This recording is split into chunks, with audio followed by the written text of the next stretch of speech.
بداية الرحلة اللي هتكون انت فيها بطل حكايتك، الرحلة اللي هتؤهلك لحياتك الجامعية ومسيرتك المهنية اللي انت بدأتها من وانت طفل صغير وداخل الحضانة لأول يوم لحد ما وصلت لمرحلة ثانوية عامة علمي.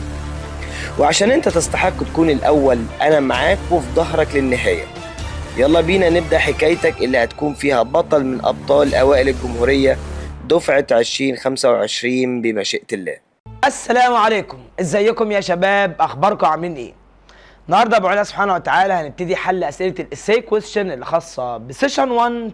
تقدر تمسك الكتاب معايا، لو ما عندكش الكتاب ابعت لك البي دي اف ان شاء الله تحت عندك اليوتيوب، فحضرتك تقدر تشوف عندك الاسئله اللي انت محتاجها كلها. السؤال الاول بيقول لك ايه هنا؟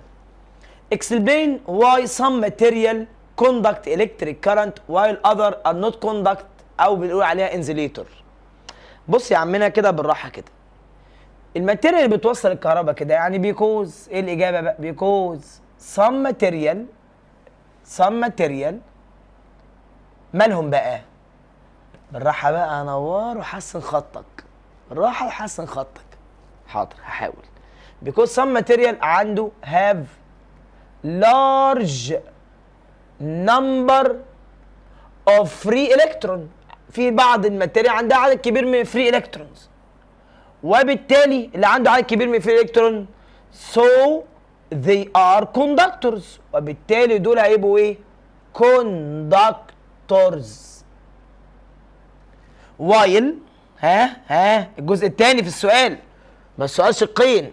while some material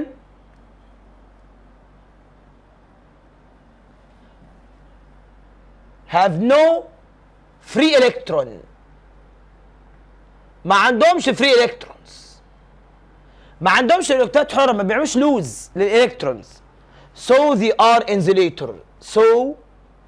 they are insulator can't conduct electricity، ولا يستطيعوا يوصلوا الكهرباء. can't conduct electricity.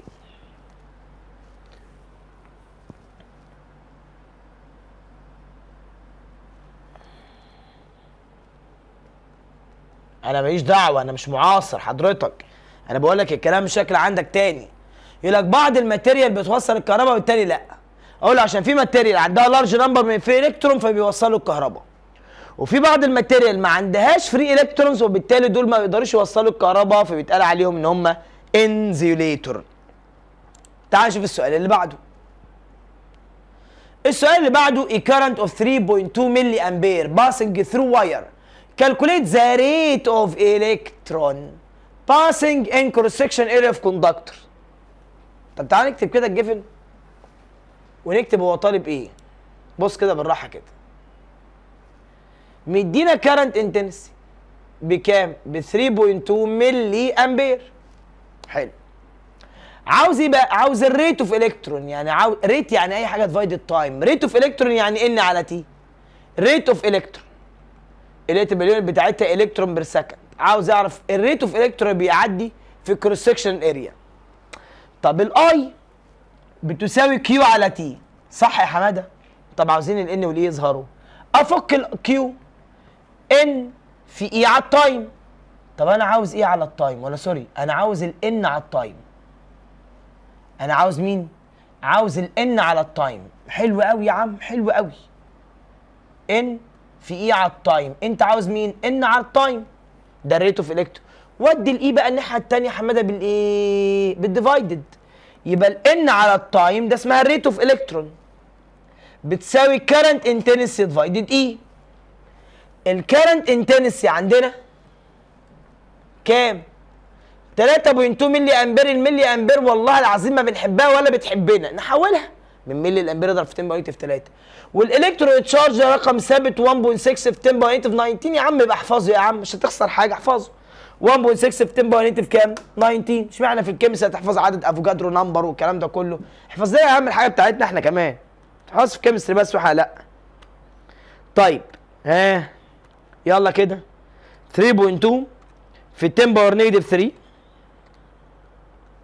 ديفايدد 1.6 في 10 باور نيجاتيف 19. يا سلام عليك يا فيزياء، يا حلاوتك يا فيزياء. تطلع الاجابه 2 باور 10 باور 16. اليونت ايه؟ الكترون بير سكند. ان على ايه؟ على التايم، يبقى الكترون في كل ثانيه. يبقى حضرتك بيعدي عدد الالكترون ده 2 في 10 باور 16 الكترون في كل ثانيه، ده اسمه الريت اوف الكترونز. تعال بص كده عندك على السؤال اللي جاي. question number 3 يقول لك the opposite figure show a wire of heater through which the direct current is passing. بص كده، خش الكهرباء من هنا، خش كده، لف كده، روحي كده، تعالي كده، واخرجي الكهرباء كده. explain why the intensity of the electric current at the end of the wire the same. يعني ليه الكرنت اللي داخل هنا قد الكرنت اللي خارج هنا؟ although the electric energy is consumed. يقول لك ليه الكرنت ثابت والانرجي consumed؟ تعال نتكلم. في عندنا يا شباب اسمه law، حاجه اسمها law of conservation. law of conservation of electric charge. بيقول ايه القانون ده؟ بيقول ايه اللي اوف كونزرفيشن في الكتريك تشارج؟ بيقول كده ايه؟ ان الريت اوف فلو اوف تشارج، الريت اوف فلو اوف تشارج كونستانت ات اني بوينت.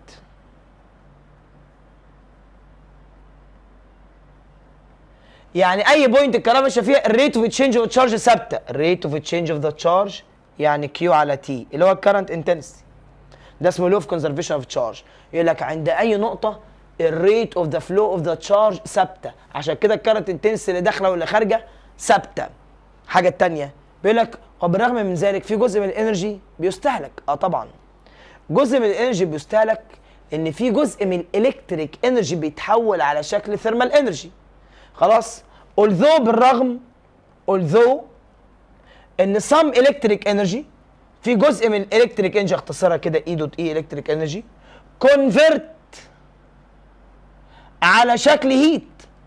وده بسبب مين؟ بسبب الريزيستنس اوف واير ديو تو الريزيستنس بتاعه الواير.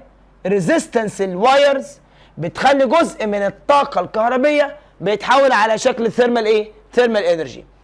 بص يا عم، الكرنت مش طاقه، الكرنت مش طاقه، الكرنت تشارج بتتحرك، والكرنت هي اللي شايله الطاقه. يعني تخيل الكرنت هو عباره عن تشارج شايله انرجي.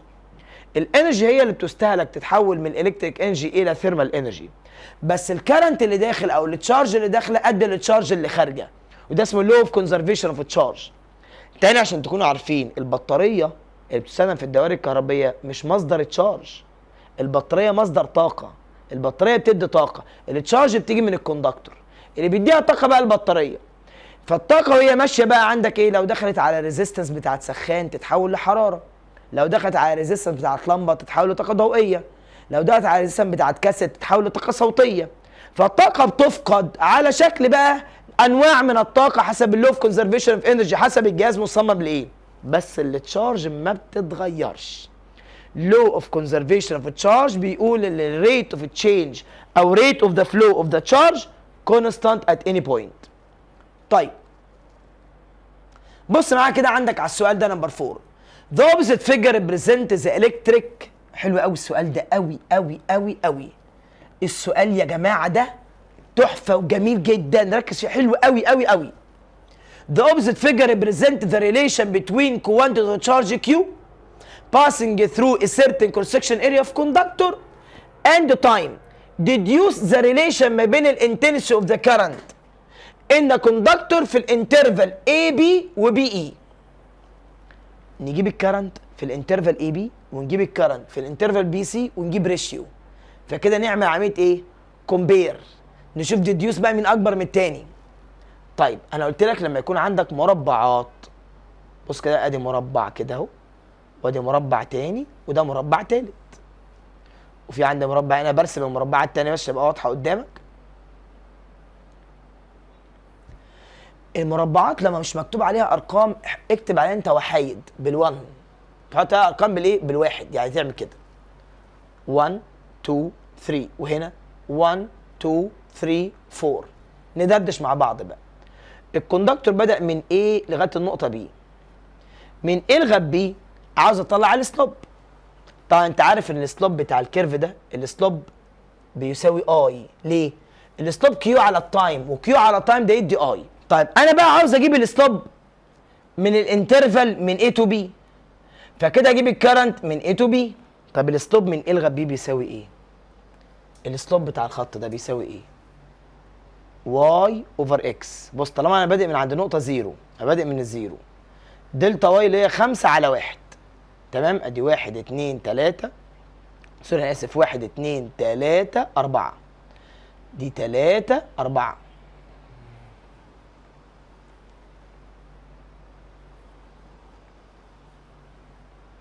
فالسلوب هنا واي اوفر اكس 3 اوفر 1. يبقى هنا يطلع السلوب بتاعنا ب 3 على 1. يبقى الكرنت من A to B ايكوال 3 اوفر 1. تعال نجيب الكرنت من B لغايه C. تعال نجيب السلوب من B لغايه C. بص يا عم اسمع مني بقى، السلوب من B C هيدينا الكرنت من B لغايه C. بس اسمع مني بقى، لما يبقى الستريت لاين مش طالع من الاوريجن ما ينفعش اخد اكبر نقطه على اكبر نقطه. خلي بالك الستريت لاين هنا مش طالع من عند الاوريجن. بص يا عم بص يا عم بص يا باشا، الستريت لاين بادئ من هنا لغايه هنا. ازاي اجيب السلوب بتاع الحته دي؟ دلتا واي على دلتا اكس. طب هنا الدلتا واي ايه؟ تاخد الرقم الكبير ده واي 2، وده اللي بدأنا من عنده واي 1 دلتا واي اهي، المثلث ده كده دلتا واي اللي هي واي 2 ماينس واي 1. تعالى نكتب واي 2 ماينس واي 1 اللي هي كام ناقص كام؟ 4 ناقص 3 على النقط الاكس بقى. ها الاكسات بقى اكس 2 ماينس اكس 1 على 3 ناقص 1. بص اهي واي 2 ماينس واي 1. شايف الخط ده؟ خد النقطه اللي قصاده اهي واي 2 ماينس واي 1. ده بقى الخط اللي تاخد اكس 2 اللي تحت اهي اكس 2 ماينس اكس 1 3 ناقص 1. 4 ماينس 3 1 و3 ماينس 1 2. يبقى ريشيو هنا عندك كام؟ 1 ل 2. طيب يبقى كده بقى انا عاوز اعمل كومبير او ديديوس العلاقه. كرنت اي بي على كرنت بي سي هيساوي 3 على 1 على 1 على 2. نشقلب ونعمل باي يبقى تساوي 3 اوفر 1 ملتبلاي 2 اوفر 1 يطلع 6 اوفر 1. كرنت اي بي 6 اضعاف. لا عملت كده كروس ملتبليكيشن. بص كده واحده واحده. كرنت اي بي على كرنت بي سي ايكوال 6 اوفر 1 بالكروس يا واد كده. ها يبقى كرنت اي بي ايكوال 6 تايمز من كرنت بي سي. انا كده ديديوس العلاقه. ديديوس العلاقه قد ايه؟ كرنت اي بي 6 اضعاف كرنت مين؟ بي سي. كرنت ده 3 على 1 والكرنت ده 1 على 2. فخدت الريشيو ده على ده اشقلب. لما عندك فراكشن على فراكشن اشقلب واعمل باي 3 ملتبلاي 2 تبقى 6 اوفر 1. كروس ملتبليكيشن كرنت اي بي على كرنت بي سي تطلع بتساوي بالكروس ان كرنت اي بي 6 اضعاف الكرنت بتاع مين؟ بتاع بي سي. السؤال عندك حلو قوي قوي ومحتاج منك شغل جرافات موجوده قدامك. يبقى الجرافات لو مش عليها ارقام نكتب 1 2 3. طيب السؤال ده حلو قوي. explain none of the two lamps X and Y. فسر لي ليه مفيش ولا لمبه X ولا Y بتنور. even they connected to dry cell as shown in opposite figure. معلش كده نكبر الصوره كده لحضراتكم نتكلم. بيقول لك ليه مفيش ولا لمبه من دول؟ ادي لمبه X وادي لمبه واي. ليه لمبه اكس ما نورتش ولمبه واي ما وصلتش مع اني موصلها بدراي سيل؟ طب باينه قوي. لمبه اكس متوصله بدراي سيل، الطرف ده متوصل بالبوزيتيف والطرف ده متوصل بالنيجاتيف، بس في النص هنا في ايه؟ رابر. طب والرابر ده ايه؟ انزليتور. يبقى اكس مش هتنور. اكس نوت ليت ما بتنورش because it connected. متوصله بايه يا شباب؟ تو رابر، والرابر ده which is insulator، فبالتالي نو كارنت باث. الرابر ده انزوليتور مش هيوصل الكهرباء. طب واي التو تيرنال الاثنين متوصلين بالبوزيتيف، طرفين اللمبه الاثنين متوصلين بالبوزيتيف، وده معناه ايه يا باشا؟ الكهرباء عشان يعدي لازم يكون في بوتنشال ديفرنس. يعني بالنسبه لللمبه واي هي نوت ليت، مش هتنور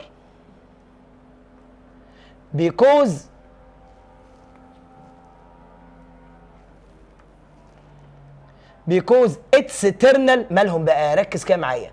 because its terminal connected to the same potential. its terminal connecting to same potential. طب وبعدين يعني وايه يعني؟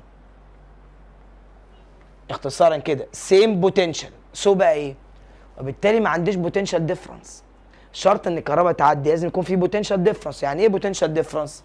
يعني يكون عندك، لو بص كده ادي نقطه وادي ريزيستنس وادي نقطه ثانيه، لازم يكون في حته فولت عالي، الفولت العالي ده البوزيتيف، وحته ثانيه فولت قليل ده النيجاتيف. مثلا هنا مثلا 10 فولت وهنا مثلا افترضنا 2 فولت، فايه اللي يحصل؟ يبقى في فرق في البوتنشال، فتتحرك الكهرباء من الفولت الاعلى للاقل. طب لو الفولت ده قد الفولت ده، الاثنين نفس البوتنشال، الكهرباء ما تمشيش. يبقى انا التو تيرنال بتاعه اللمبه متوصله بنفس البوتنشال، وبالتالي بص بقى الحته دي بقى، ها، so there is no potential difference، وبالتالي there is no potential difference. مفيش potential difference to allow current flow، حتى تسمح ان الكرنت يعدي، to allow current to flow. واساسا الكهرباء عشان تعدي لازم يكون في بوتنشال ديفرنس. طب لما اكون موصل بنفس البوتنشال يبقى كده بوتنشال ديفرنس بزيرو. يعني المنظر ده كده معناه ان بوتنشال لما يكون ده ب 10 فولت وده 10 فولت نفس الفولت، يبقى كده معناه ان بوتنشال ديفرنس ايكوال زيرو، فلا يوجد قوه دافعه كهربائيه، مفيش حاجه تزق الالكترون وتحركه من مكان لمكان. يبقى الاجابه واي مش هتنور ليه؟ عشان because its terminals connecting to the same potential, so there is no potential difference to allow current to flow. X ما بتنورش because it connected to rubber، والرابر ده is insulator which not allow current to ايه؟ to flow، لان الرابر ما عندوش فري ايه؟ electrons. تعال نبص كده عندك على السؤال اللي جاي ده. في السؤال اللي جاي صغر كده ونتكلم انا وانت سوا.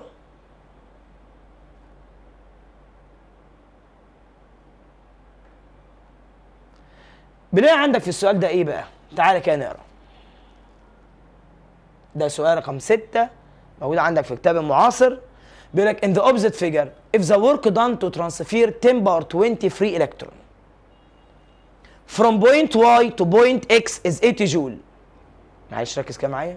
if the work done to transfer 10 power 20 free electron from Y to X، electrons ماشيه من Y to X، الورك اللي انا محتاجه 80 جول.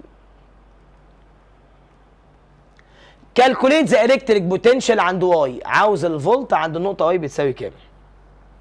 طيب نركز شويه كده معايا.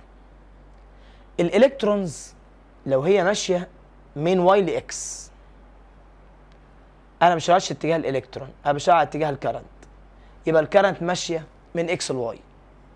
الالكترون بتمشي من الفولت القليل يا حبايب قلبي الى الفولت العالي، لكن الكرنت بيمشي من الفولت العالي للفولت القليل. ركزوا في الحته ديت، قلتها عندك وانا بشرح في الايه، في الاسئله التشوز الاولانيه. الالكترون بتمشي من الفولت القليل للعالي، لكن الكرنت بيمشي العكس، انا بتعامل مع اتجاه الكرنت، مع ان الحقيقي هو الالكترون، بس احنا قلنا احنا شغالين على الغلط، شغالين على اتجاه الكرنت، والكرنت هو حركه البوزيتيف تشارج، وهي بتتحرك عكس اتجاه حركه مين؟ الالكترونز. طيب الكرنت هي الحركه من الهاي فولتج لللو فولتج. استنى بقى. البوتنشال ديفرنس بيساوي ورك اوفر كيو. البوتنشال ديفرنس هو الفرق ما بين الفولت العالي القليل، الفولت العالي اللي هو اكس ناقص القليل اللي هو واي، لان الكرنت هو ماشي كده ماشي من الفولت العالي القليل، انا عاوز اجيب فولت واي بكام؟ هيساوي الورك دان على كيو. نعوض. الفولت بتاع اكس 5 ماينس في واي اللي انا عاوز اجيبه، الورك ب 80، الكيو تتفك ان في اي، ان اللي هي 10 بار 20، الكيو تتفك ايه؟ ان في اي، ها، والاي اللي هي التشارج بتاعت الكترون 1.6 في 10 باور نيجاتيف 19، احسبها كده على الكالكوليتر الحته دي بكام؟ يبقى 80 divided 10 باور 20 multiply 1.6 في 10 باور negative 19 تطلع ب 5. يبقى 5 minus Vy equal 5. يبقى Vy equal كام؟ ودي Vy هنا وهات الخمسة مكانها هنا. يبقى Vy equal 5 minus 5 equal 0 فولت. يبقى انا دلوقتي البوتنشال ديفرنس ورك دان تو ترانسفير تشارج، والبوتنشال ديفرنس هو الديفرنس ما بين تو بوينت، واحده عندها فولت عالي والثانيه قليل. طب هل العالي هو الاكس والقليل هو الواي، ولا العالي هو الواي والقليل هو الاكس؟ طبعا الراجل خداع قال لك الالكترون ماشيه من واي لاكس، وانا ما بشتغلش بالالكترون، يبقى الكرنت ماشي من اكس لواي العكس. فناخد الفولت الكبير ناقص فولت الصغير، في اكس ماينس في واي، لان الكرنت بيمشي بالفولت العالي القليل. في اكس ماينس في واي ده البوتنشال ديفرنس، وده بيساوي الورك دان تو ترانسفير تشارج. الورك معانا والتشارج معانا ومعانا فولت اكس، عاوزين نجيب فولت واي. حسبنا دي طلعت ب 5، ودينا دي هنا النيجاتيف تبقى بوزيتيف، وجبنا دي 5 ناقص 5 تطلع الاجابه ايكوال كام؟ 0 فولت. السؤال اللي بعده question number 7. The potential difference between terminal of the battery is 9 volt. نكتب الجيفن potential difference equal 9 volt when it's connected to electric lamp whose resistance filament 1.6 ohm. Calculate the number of electron passing per a minute. عاوز اعرف عدد الالكترون بيعدي في كل دقيقة. ماشي. عاوز الالكترون بيعدي في كل دقيقة in this filament. حاضر. بص يا عم الحاج الكبير انت. انا دلوقتي وانا بحل واحدة واحدة كده معايا، ونطلع النسب بتاعتك وشغلك وكل حاجة.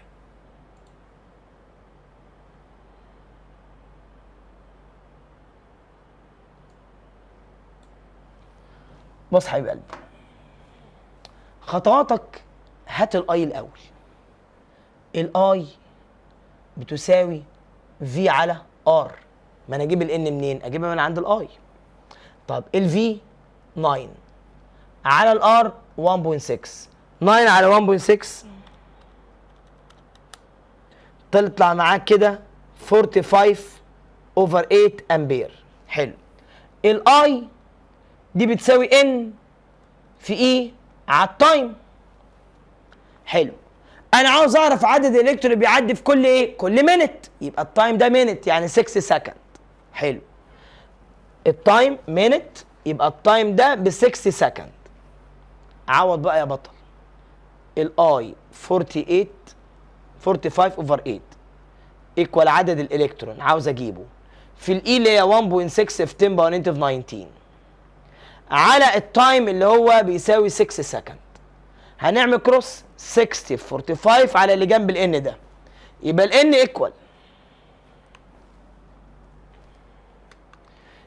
ايكوال ايه بقى؟ ها 45 ملتبلاي 60. بص بضرب ده في ده، ديفايدد اللي جنب الان. دايما اللي جنب الانون هو اللي بيروح بالديفايدد. ديفايدد 8 ملتبلاي 1.6 في 10 باور نيجاتيف كام؟ 19. احسب بقى كده معايا. ادي 45 ملتبلاي 60 ديفايدد 8 ملتبلاي 1.6 في 10 باور نيجاتيف 19. هيطلع معايا دي 45 في 60 ديفايدد 8 ملتبلاي 1.6 في نيجاتيف 19. هيطلع الانسر معايا 2.1 ملتبلاي 10 باور 21 مين؟ الكترونز. وده عدد الالكترونز اللي بيعدي في كل مينت. يبقى انا شفت دلوقتي السؤال عندك عامل ازاي. ها انا معايا في ومعايا ار. في على ار جبت اي. الاي بتساوي الان في الاي على التايم. ده تايم دي عشان تكون مش شايفها تايم. ان في اي اوفر تايم. الاي معايا الان عاوز اجيبها، معايا الالكترون تشارج والاي بير مينت لان هو قال لك بير مينت التايم دقيقه. بير سكند كنت اكتب 1، بير هاف مينت اكتب 30 ثانيه. طيب عملت كروس جبت الان طلع معايا 2.1 في 10 باور كام؟ 21 الكترون. كويشن نمبر 8. تعال كده نبص على السؤال جامد جامد جامد جامد. السؤال هنا بيقول لك ايه بقى؟ بيقول لنا in the opposite circuit، نقرا بالراحه كده، an electric battery اهي، ادي البوزيتيف وادي النيجاتيف. عرفت منين اتجاه الكرنت اهو. electric battery of negligible internal resistance، يعني ما عندهاش مقاومه داخليه. is connected to two lamps، لامز X اهي ولامز ايه؟ Y اهي. through switches K1 and K2، K1 و K2 respectively and with a meter and voltmeter. ده يا عم ده الاميتر اهو، ده الاميتر وده الفولتميتر. تمام؟ يبقى ادي اميتر وادي فولتميتر. كمل. with ammeter and voltmeter if resistance of Y greater than resistance of X، resistance اللمبه Y اكبر من resistance اللمبه X. امشي معايا واحده واحده. illustrate what happened to reading of each ammeter and voltmeter when K1 open، K1 ده فهنفتحه، و K2 closed ونقفل المفتاح ده. طب انت لو K1 open يبقى كده RX ما بقتش معاك، يبقى RX دي ما بقتش معانا. هي دلوقتي K1 هي اللي open، كانت من شويه كانت open، كانت لمبه X منوره وK2 كان مفتوح، فلمبه Y كانت مطفيه. دلوقتي طيب لو انا عملت ايه؟ لو انا طفيت دي وفكيت المفتاح ده كده وقفلت ده كده، كده يبقى انت ضفت، بما ان انت ضفت لامب واي، انت ضفت لمبه واي ولمبه واي قال لك ريزيستنس اعلى، يبقى سو ريزيستنس بتاعه السيركت مالها كده؟ انكريز. طب وطالما الريزيستنس زادت، على فكره دول توصيل ايه يا جماعه؟ كل دول توصيل ايه؟ باراليل. طب الريزيستنس تزيد، هل قرايه الفولتميتر تتغير؟ لا، لان حضرتك الفولت ثابت في التوصيل الباراليل. فانا هقول له ايه بقى؟ ايه؟ الريزيستنس زادت بس الفولتميتر ريدنج مالها؟ كونستانت. كونستانت بيكوز ايه؟ بيكوز بص يا عم، بسبب حاجتين. واحد، ان الباتري هاز نيجلكتد انترنال ريزيستنس، وهنعرف اهميه الانترنال ريزيستنس دي اكتر في السيشنز اللي جايه. نيجلكتد انترنال ريزيستنس.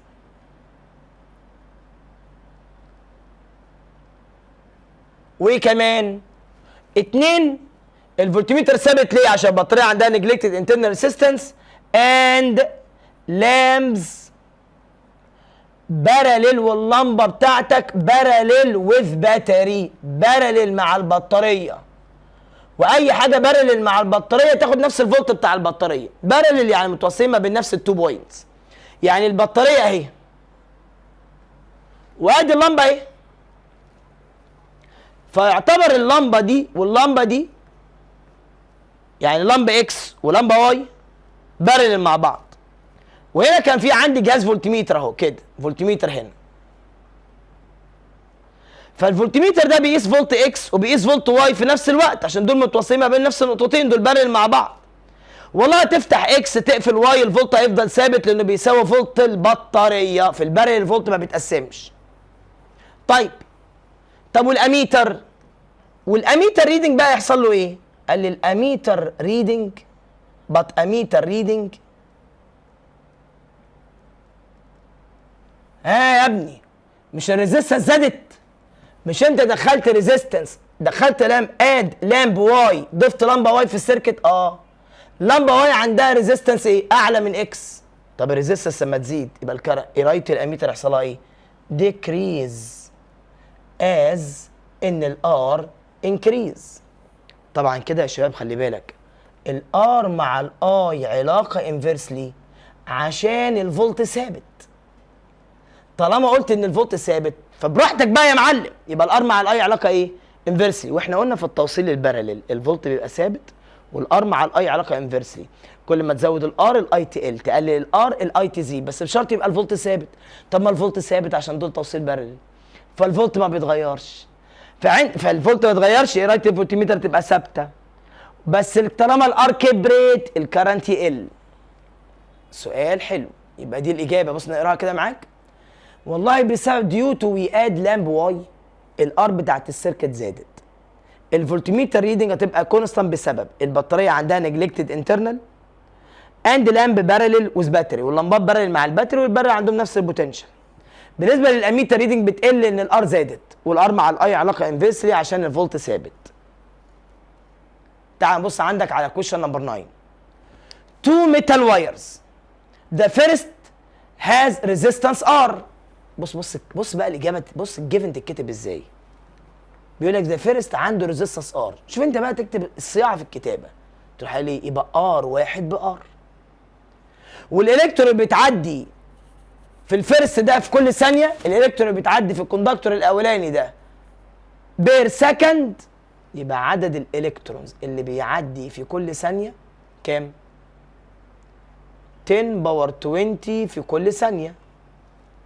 ها ده بالنسبه لعدد الالكترون بيعدي في الكوندكتور الاولاني. والسكند كوندكتور، الكوندكتور الثاني عنده ريزيستنس قد ايه؟ 2R. where 2 multiply 10 باور 20 electron passing through area per second، يبقى الكوندكتور الثاني عدد الكوندكتور بتعدي في كل ثانيه كام؟ 2 multiply 10 باور 20 في كل ثانيه. calculate the ratio between consumed power in the first to consumed power in the second. صح، انت لازم تختار القانون صح. الكلام على مين؟ بص يا عم، هو سأل عن الباور. حلو حلو. ادى معلومه عن حاجتين. ادى معلومه عن ان على تي، ان على تي دي يعني ادى معلومه عن الاي من الاخر، وادى معلومه عن الار. يبقى الكلام في بي واي وار. يبقى الكلام على مين؟ الكلام على مين؟ على قانون اي سكوير في ار. يا سلام. طب لما انا اقول بقى بي 1 على بي 2 يبقى تساوي اي 1 سكوير على اي 2 سكوير في ار 1 على ار 2. ما اي 1 سكوير في ار 1 سكوير في ار 1 على اي 1 سكوير في ار ايه 2.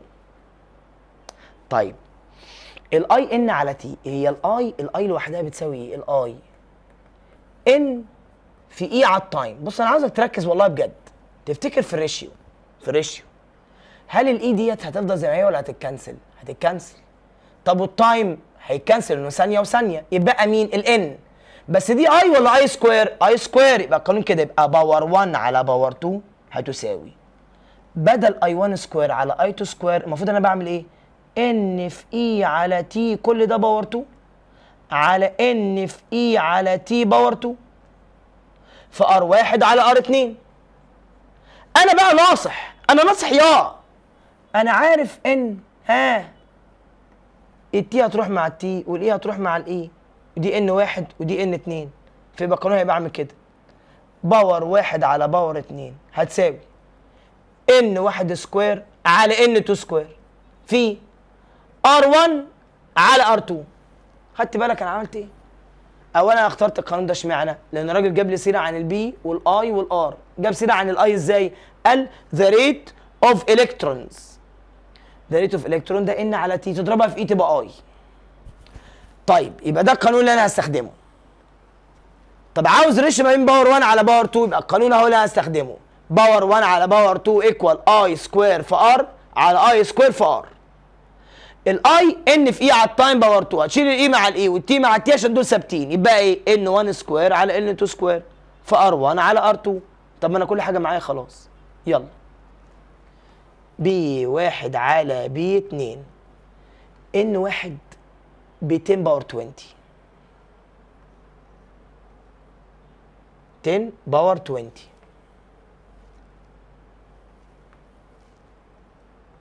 بس كل ده باور ايه؟ 2 ان 2 2 في 10 باور 20 ان 2 ايه؟ 2 ملتبلاي 10 باور 20 2 ملتبلاي 10 باور 20 باور 2 فار 1 على ار 2. طب ار 1 بتساوي ايه؟ ار وار 2 ب 2 ار، هتشيل الار مع الار. يلا نحسب بقى انا وانت الحسبه هتبقى عامله كده 10 باور 20 باور 2 على 2 في 10 باور 20 باور 2 ملتبلاي 2. الاقي بقى واد عبيد بيعمل لي في الحته دي كروس مالتيبليكيشن، كروس مالتيبليكيشن يشيلوك ويحطوك. يا ابني دول اتنين فراكشن باي، الكروس لما يكون فيه ايكوال. لكن ده كده النومينيتور في النومينيتور والدومينيتور في الدومينيتور. ده كده هيتضرب في 1 فينزل زي ما هو، وده هيتضرب في 2 فهيتحط بالشكل ده. يلا يا عم احسب بقى، احسب لي بقى يا باشا. احسب لك استاذ. 10 باور 20 باور 2، 10 باور 20 باور 2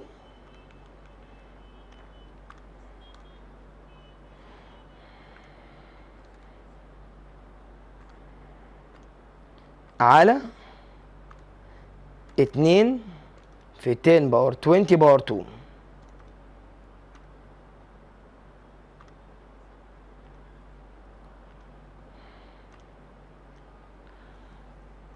وان اوفر 4 على فكره.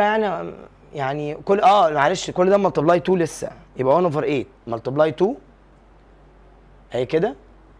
يعني كل ده كده في الاخر كده ملتبلاي 2. مش كنت هنسى ملتبلاي 2 ها؟ ملتبلاي 2 يطلع الانسر 1 اوفر 8. يبقى ادي الريشيو خلاص كده فاينلي. يبقى انا مسكت المساله، صنفت، كتبت الجيفن، الراجل ادى البي، ادى الان، وادى ايه الان مع التايم ده يبقى معاك الاي، وادى معلومه عن الار. فيقول لك كومبير ما بين الباور. طب الباور بقى في اي وفي سكوير على ار او اي سكوير في ار. استخدمت ده ليه؟ عشان ده اللي معايا الجيفن بتاعته. فانا معايا الاي معايا الار، يبقى بي على بي ايكوال اي سكوير على اي سكوير في ار على ار. الاي هفكها ان في اي على التايم باور 2، ان في اي على التايم باور 2، شلت الاي مع الاي والتي مع التي. اتبقى ان 1 سكوير على ان 2 سكوير في ار 1 على ار 2. ان 1 10 باور 20، ان 2 في 10 باور 20 باور 2. ار 1 بار، ار 2 ب 2 ار، شلت الار مع الار اتبقى 2 كروس. عملت يا عم حسابات طلعت الاجابه 1 اوفر 8. كويشن نمبر 10. صلي على رسول الله كده، وحضرتك ركز في شغلك وحاجتك، ركز. اسئله حلوه وقاعدين بنحلها معاك، تمام؟ مبقاش ان شاء الله عندك في اي مشكله، بس حل حضرتك حل. An electric heater whose coil connected to an electric source of potential difference to 120 volt and negligible internal resistance. اكتب الجيفن بعد اذنك. هو قال potential 220 فولت. What is the effect of replacing a heater coil by another one of higher electric resistance؟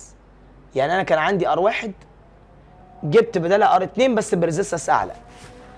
ايه تأثير؟ خلي بالك الكتريك هيتر الكويل بتاعه متوصل بالكتريك سورس، البوتنشال بتاعه 220. شلت قرايه حطيت قرايه ثانيه اعلى. ايه تأثيرها على الريت اوف هيت؟ وليه؟ طيب هو الريت اوف هيت اللي هو الباور. بص ريت اوف هيت، الهيت ده انرجي ريت على التايم، ده يبقى باور. لما بيقول لك ايه تأثيرها على another high، ايه تأثيره على الريت اوف هيتنج على الميه؟ ريت اوف هيتنج يعني ورك على التايم، ريت يعني حاجه بتقسم على التايم. كانوا بيقول لك ايه تأثيره على الباور؟ طب وحد الله وحد الله. اولا يا ولا انت لما غيرت الار بواحده ثانيه، هو انت غيرت الفولت؟ لا، انت غيرت الار وثبتت الفولت، يبقى ده القانون اللي تستخدمه. طب ليه ما اخدش في اي؟ يا عم انا بقول لك غيرت الار، يبقى انا غيرت الار، بلعب في الار وقلت لك والفولت ثابت 220، يبقى فضل الفولت زي ما هو 220، يبقى انت بتتكلم عن الفي والار. ما تأثيره على الباور؟ ابا ديو تو ان الفولت ثابت، ومن القانون الباور مع الار علاقه انفرسلي. الكلام خلاص خلص. by increasing r الريت اوف هيت ايه؟ decrease. by increase r rate of heat decrease، هيقل الباور، هيقل طبعا. تمام؟ الريت اوف هيت decrease يعني الباور decrease، يعني الباور decrease. حلو يا حماده الكلام ده؟ يبقى انت استغليت ايه ده؟ ازاي قانون باور ايكوال في سكوير على ار. فعند ثبات الفولت الار لما تكبر الريت اوف هيت ايه؟ يقل، لان الباور هو الريت اوف هيت. تزود الار علاقه انفرسي، تزيد الار يقل الباور، دي علاقه انفرس. كويشن نمبر 11. خش عليا بقى في الجمال، في الجمال. السؤال ده يا جماعه جمال وعاوز كده ديسكشن وحوار. بيقول لك if the two figures 1 and 2 in the two figure 1 and 2 if the consumed power in the two resistor R1 and R2 are equal. بص الكلام. بيقول لك الباور بتاع واحد والباور بتاع 2 equal. ماشي. and the ratio between اميتر E1 على اميتر E2 1 على 2. طب استنى بس، اميتر يعني كرنت، يعني بيقول لك I1 على I2 1 على 2. ما هو الاميتر بيقيس ايه؟ I، وده I1، والاميتر ده يقيس مين؟ I2. دي دايره ودي دايره، كل سيركت لوحدها. find the ratio between رايت الفولتميتر V1 على V2. هو عاوز V1 على V2. تعالى، ايه القانون اللي هتاخده؟ والله العظيم مسألة بتتكلم يا شيخ. الراجل ثبت الباور واداك معلومه عن الاي وسأل عن الفي، بي واي وفي. ما هو قانون الباور طبعا. قانون الباور اللي هو ايه؟ باور ايكوال في اي. لما يكون الباور ثابت، لما يبقى ده ثابت، اي حاجتين مضروبين في بعض في علم الفيزياء يبقى دول علاقه ايه؟ انفرس. يعني لو انا قلت في 1 على في 2 اللي هو عاوزها بتساوي بالاي مين بقى؟ بتساوي اي 2 على اي 1.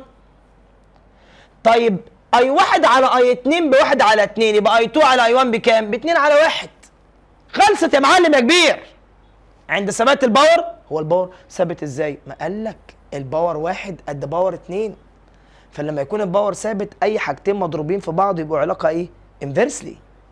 يبقى في 1 على في 2 بتساوي اي 2 على اي 1. اي حاجتين مضروبين في بعض عند ثبات الباور يبقوا دول علاقه ايه؟ انفرسلي. هو عاوز في 1 على في 2، هل بتساوي الناحيه الثانيه اي 1 على اي 2؟ لا، بتساوي اي 2 على اي 1. يبقى اي 2 ب 2 والثانيه ب1، لان اي 1 على اي 2 ب1 على 2، فانا عكستها عشان دي اي 2 على اي 1. حلو، ده الطلب الاول. الطلب الثاني، explain why there is not appropriate to use reading of 2 voltmeters and ammeter to satisfy Ohm's law. طبعا انت لو مش فاهم اي تجارب فانت حضرتك في البلاص انت بتقرا الكلام ده. عارف اومز لو بيقول لك ايه؟ اومز لو ان بيقول في على اي ايكوال كونستانت، والكونستانت ده اللي هو مين؟ اللي هو الار. الكلام ده ات كونستانت طبعا ايه؟ الكلام ده ات كونستانت تمبريتشر. طب بيقول لك ليه ما اقدرش استخدم ليه ما اقدرش استخدم الفي والاي ديت؟ يعني ما اقدرش اقول في 1 على اي 1 بتساوي في 2 على اي 2.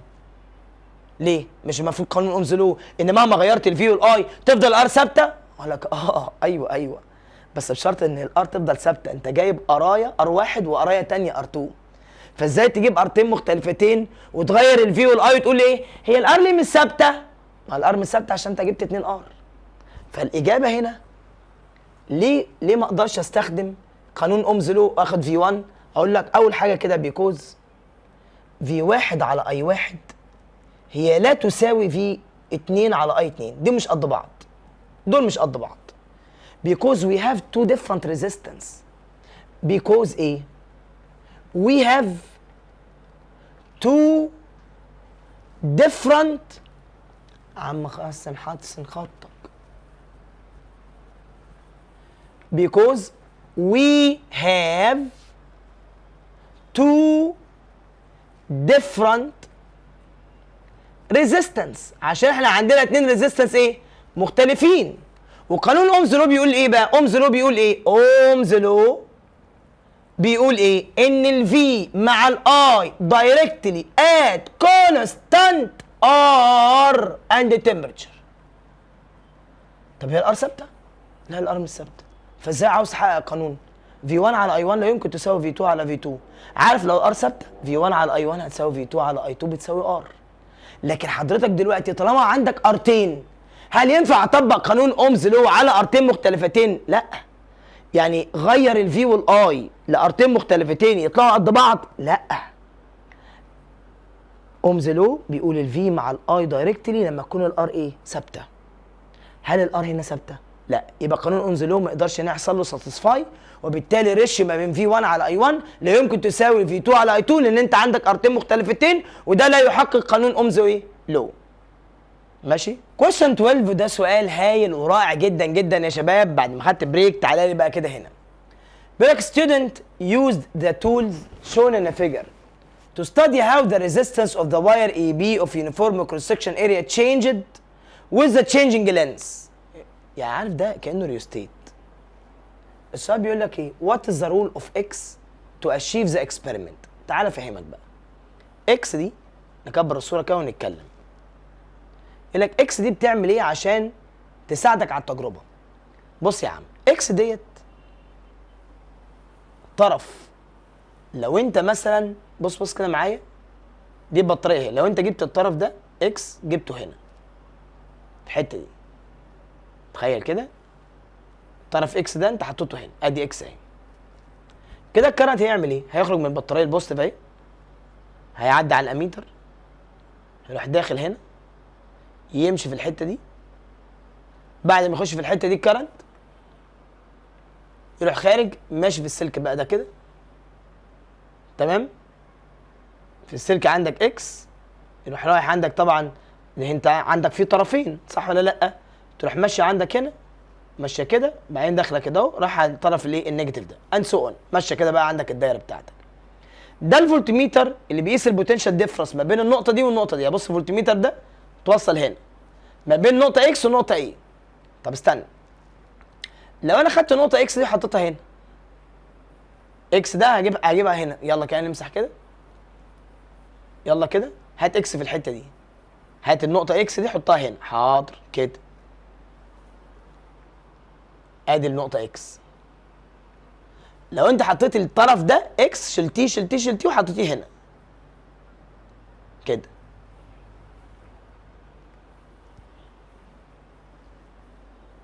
كده بقى الكهرباء هتمشي ايه؟ هتمشي اهي كده كده، تمشي في سلك اطول، اللينس زاد. طب اللينس لما يزيد يبقى ريزيستنس تزيد، والريزيستنس لما تزيد هتلاقي الكرنت يخش كده، بعدين يمشي كده، يخش كده، بعدين ينزل كده كده كده كده كده كده ويكمل. طبعا اللينس لما يزيد تزيد الار، قرايه الاميتر دي هتقل، وقرايه البوتنشال ديفرنس هنا هتزيد.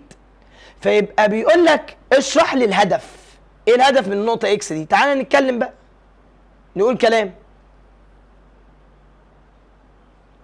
What is the rule of X؟ X بقى ديت ايه بقى؟ X used to change length، وظيفتها تغير اللينث بتاع الواير. that current طول الواير، طول الميتال واير، بتغير طول مين؟ طول الميتال واير. that current بتغير طول الواير اللي الكرنت بيمشي فيه. that current flow in it.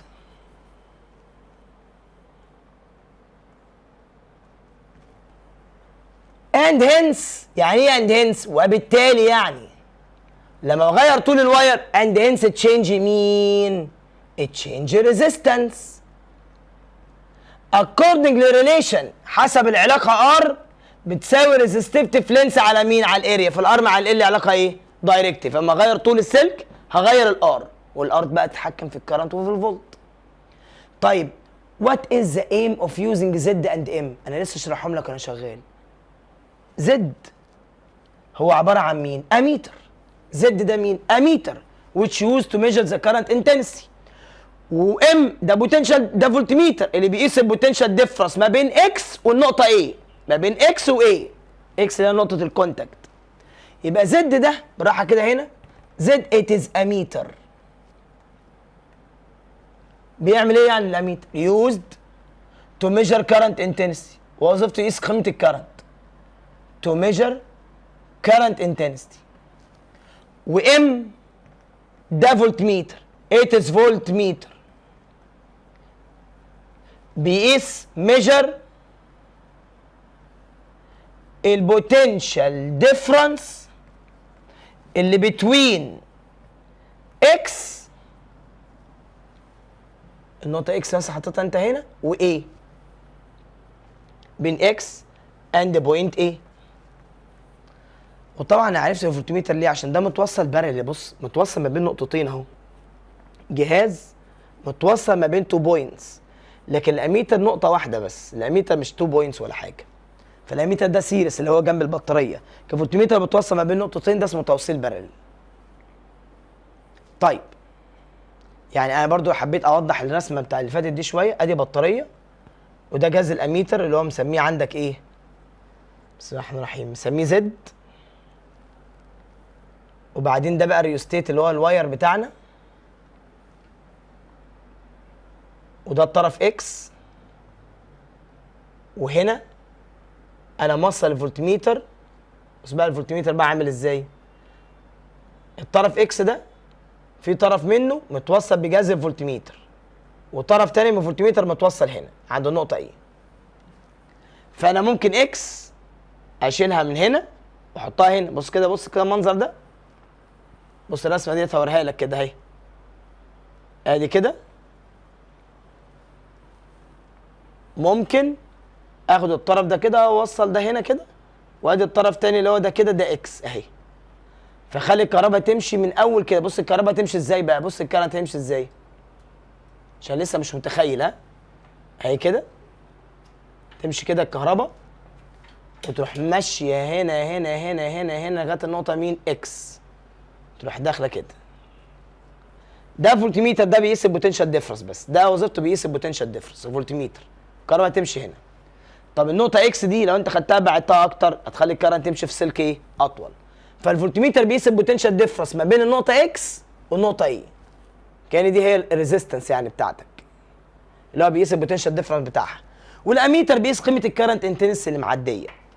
طيب وفايده النقطه اكس ايه؟ انها تغير طول اللينس بتاع الواير، وبالتالي تغير الريزيستنس. فده نقدر من خلال كانك بتصنع جهاز ريوستيت يعني. Question 13. How can the electric resistance of the copper wire be increased at a certain temperature؟ باشا انت عارف ان الريزيستنس بتساوي الريزيستنس equal resistivity في لينس اوفر اريا. بيقول لك ازاي تغير الريزيستنس بتاعت كبر. كبر يبقى هو مثبت نوع الماتيريال. ازاي تزود الريزيستنس at constant temperature؟ ازود الريزيستنس by increasing length و decreasing area. واحد by increasing length of conductor عشان الار مع ال علاقه ايه؟ دايركت. اتنين نقول باي مين؟ by decreasing area of conductor. اشمعنى decrease؟ عشان الار مع الاريا انفرسلي، فالاريا لو قلت يبقى الار هتزيد. يبقى حضرتك لكن لو زودت اللينس يزيد الار، يبقى ازود اللينس واقلل الاريا. ده الطريقتين اللي ازود بيها الريزيستنس بتاعت كبر واير. ما ينفعش اقول له ايه واغير الماتيريال، بيقول لك كبر يعني ما تغيرش الماتيريال. اغير التمبرتشر، بيقول لك ات سيرتن تمبرتشر، يبقى هو مثبت التمبرتشر. يعني هو زنقك انك لازم تغير الاثنين دول بس. بص كده عندك على السؤال ده، بيقول لك ذا اوبزيت فيجر. سؤال حلو، سؤال جميل، ابتسم. The opposite figure show a cable consisting of thin wires that conduct electricity. What happened to electric conductivity للوايرز ديت وهي بتوصل الكهرباء؟ عشان يعني هي عشان رفيعه الكوندكتيفيتي تتغير. اولا الكوندكتيفيتي بتاعتك هي كونستانت، ديبند بتعتمد على التايب and the temperature and not depend ولا تعتمد على مين؟ على الاريا بتاعت الكوندكتور. فهو بيسألك بيقول لك لو الاريا بقت رفيعه قوي ده هيعمل ايه في الكوندكتيفيتي؟ وبالتالي كده and هنا بقى ايه؟ and not depend على الاريا. بص الكوندكتيفيتي كونستانت، بس هي ديبند على مين؟ ديبند على التايب والتمشر and not depend on area. وبالتالي and hence يعني وبالتالي and hence ايه؟ conductivity will not changed by decreasing area و not changed by decrease area. السؤال اللي بعده حلو بقى، السؤال ده تدريب جامد جدا. يقول لك what are the physical quantities are measured by the following units. يعني ايه physical quantities؟ يعني تقول لي ده current intensity ولا potential difference ولا quantity of charge ولا time ولا power ولا energy ولا resistivity ولا conductivity. ايه الحاجات اللي انت خدتها بتقيس بيونت امبير في سكند؟ بص بقى، انا بحب احول اليونت لقانون. امبير يعني اي، سكند يعني تي، اي في تي تدي كيو، الكيو يعني مين؟ كوانتيتي اوف تشارج. يبقى الفيزيكال كوانتيتي بتاعت اول واحده كوانتيتي اوف تشارج. طب فولت دوت امبير باور نيجاتيف 1 حولها لقانون. الفولت بتاعت الفي على امبير، بص دوت امبير باور نيجاتيف 1 يعني على اي. طب ما في على اي بتدي ار، يبقى ده قانون مين؟ ده قانون فيزيكال كوانتيتي اسمه الكتريك ريزيستنس. واحد بيقول لي طب يا مستر لما بيحب يقول لنا هات لنا يونت ثانيه، يقول لك هات الايكويفالنت ريزيستنس. الايكويفالنت يونت يعني مثلا لو جيت سالتك امبير دوت سكند، ايه اليونت التي تكافئها؟ تقولي لي كولوم، لان التشارج بتقاس بالكولوم. فولت على امبير، ايه اليونت تكافئها؟ اوم، عشان دي بتقيس ريزيستنس. دي اسمها ايكويفالنت ريزيست، ايكويفالنت يونت، اسمها ايكويفالنت يونت. اللي انا بكتبه ده اسمه ايه؟ فيزيكال كوانتيتي. يبقى الفيزيكال كوانتيتي يعني انا بقيس مين؟ ايكويفالنت يونت يعني قول لي يونت ثانيه غير اللي مكتوبه تكون قدها. فانت لو عرفت بقيس مين هعرف الايكويفالنت يونت. طيب فولت في كولوم، بالراحه كده، فولت في كيو. فاكر المثلث ده؟ في ورك على كيو، ففولت في كيو دي ايه؟ ورك. فممكن اقول ايه؟ فولت في كيو ده بيقيس الالكتريك انرجي، الكتريك انرجي، والايكويفالنت يونت تبقى جول. طب جول ورك على اوم ار دوت كولوم كيو. طب دبليو على كيو تدي ايه؟ تدي في. طب في على ار تدي مين؟ تدي اي. يبقى انا ده بتكلم هنا على مين؟ على الالكتريك كارنت انتنستي. شفتوا الصياعه يلا؟ شفت؟ جول ورك اوم ار كولوم كيو، دبليو على كيو تدي في، في على ار دي اي. يبقى انا بتكلم على الكارنت انتنستي. طب فولت في سكند دوت اوم باور نيجاتيف 1، فولت في سكند دوت اوم يعني على ار، دوت اوم باور نيجاتيف 1 يعني ديفايدد ار. طب في على ار اي، يبقى اي في تي زي اول واحده كيو. يبقى انا بقيس هنا ايه؟ كوانتيتي اوف تشارج، كوانتيتي اوف الكتريك تشارج.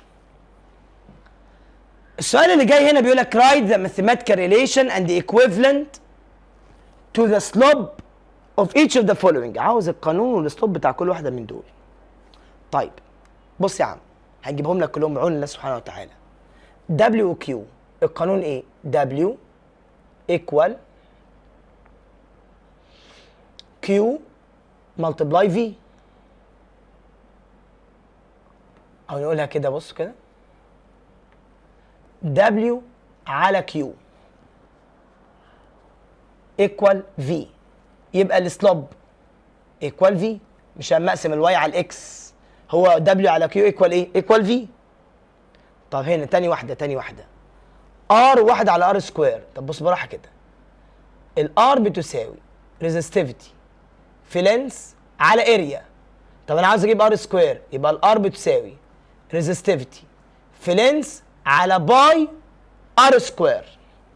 طب انا خدت سلوب ار ديفايدد واحد على ار سكوير، بقول لك ايه؟ ار على واحد على ار سكوير، تحت اللي تحت يطلع فوق، تبقى ار ملتبلاي راديوس سكوير.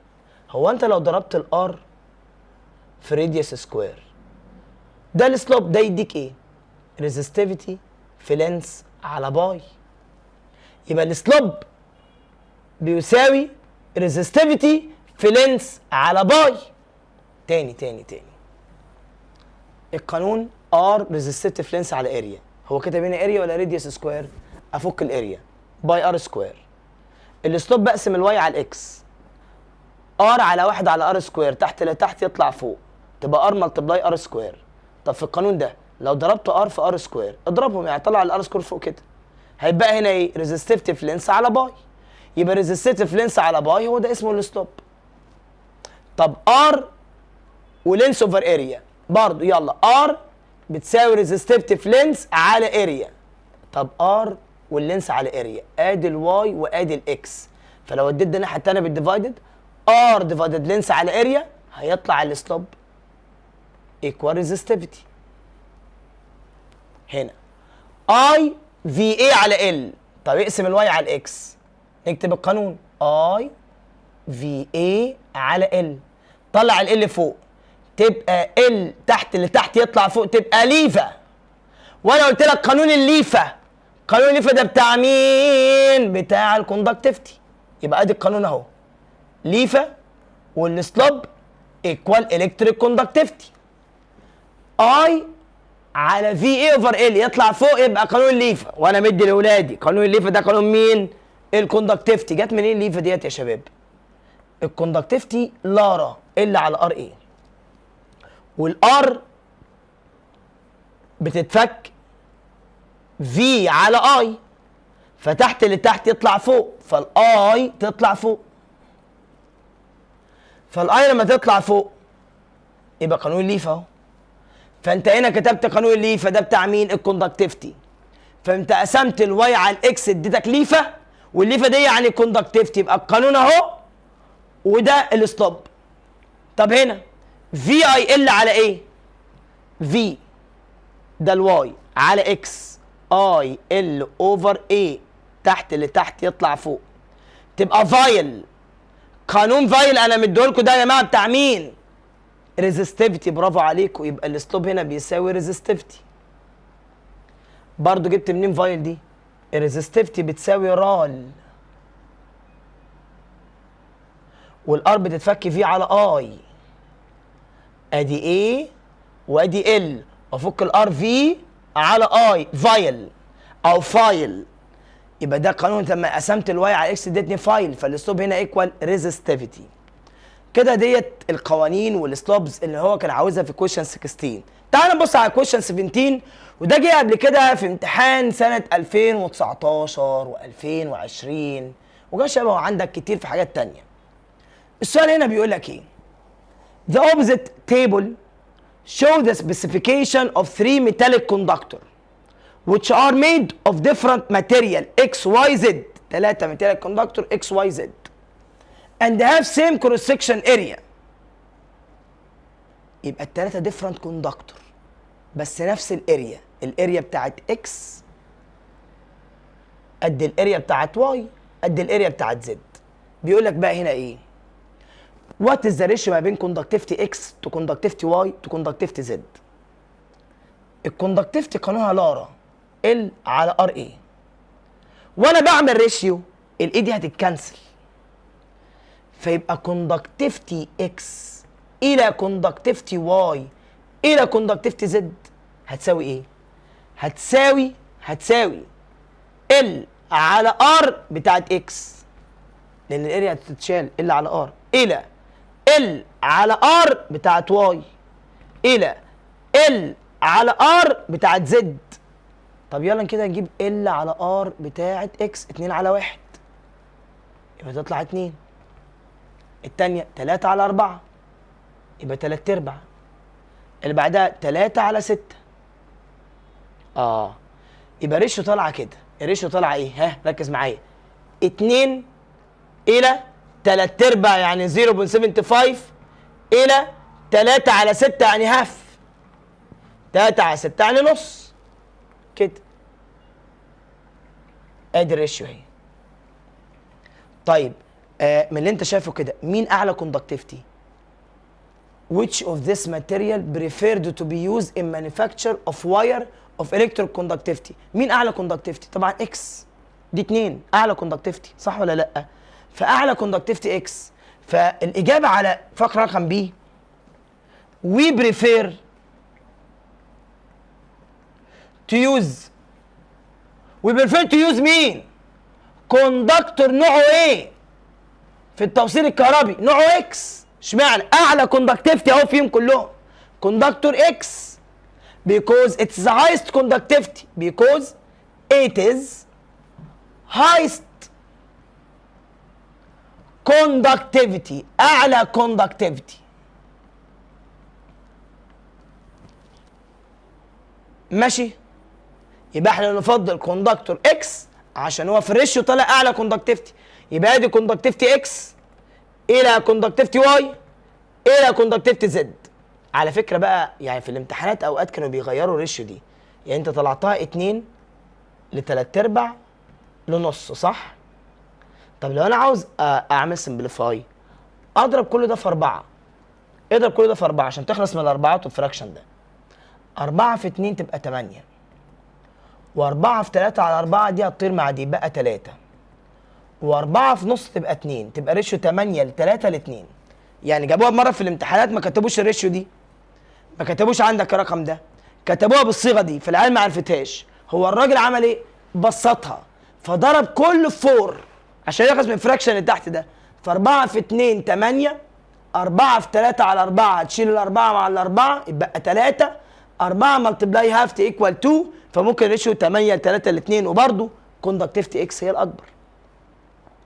Question 18 a solid cube of length 10 سم. كيوب اهو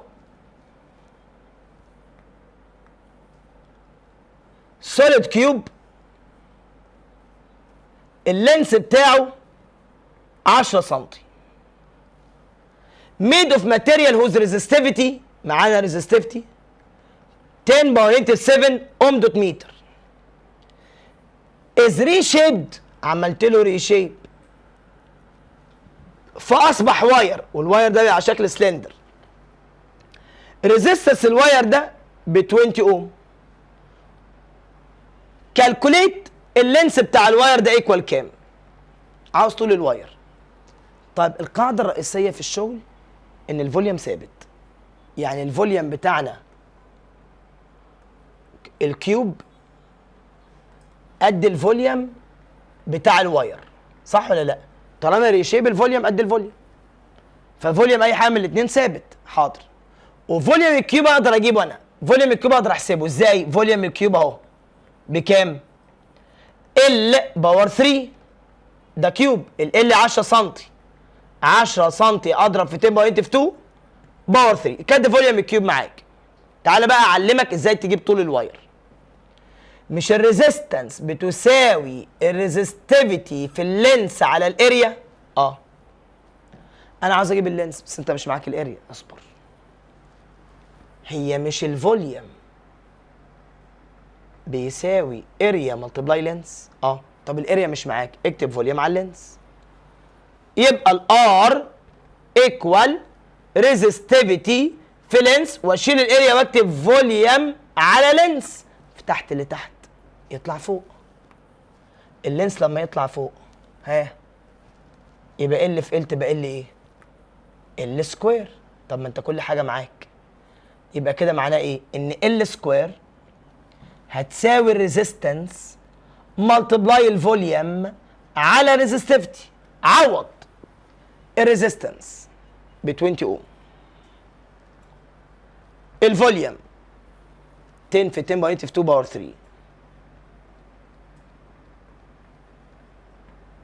الريزستيفيتي مديالك هو في المساله 10 باور كام؟ 7. ايه رايك؟ ايه رايك؟ القانون اهو. القانون ده ريزيستنس الواير بتساوي ريزستيفيتي طول الواير واريا الواير. اريا الواير هتساوي الفوليوم، اريا الواير دي هتساوي الفوليوم على طول الواير صح؟ طب ما الفوليوم هو فوليوم الواير عموما، فوليوم الواير هو فوليوم الكيوب، الاثنين قد بعض.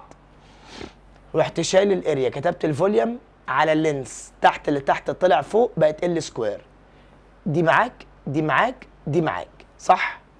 طيب كده انا اقدر اجيب ال باور، كده هجيب ال باور 2، اجيب ال باور 2 بعدين اجيبه تحت الروت. يلا كده بينا 20 ملتبلاي 10 في 10 باور 2 all power 3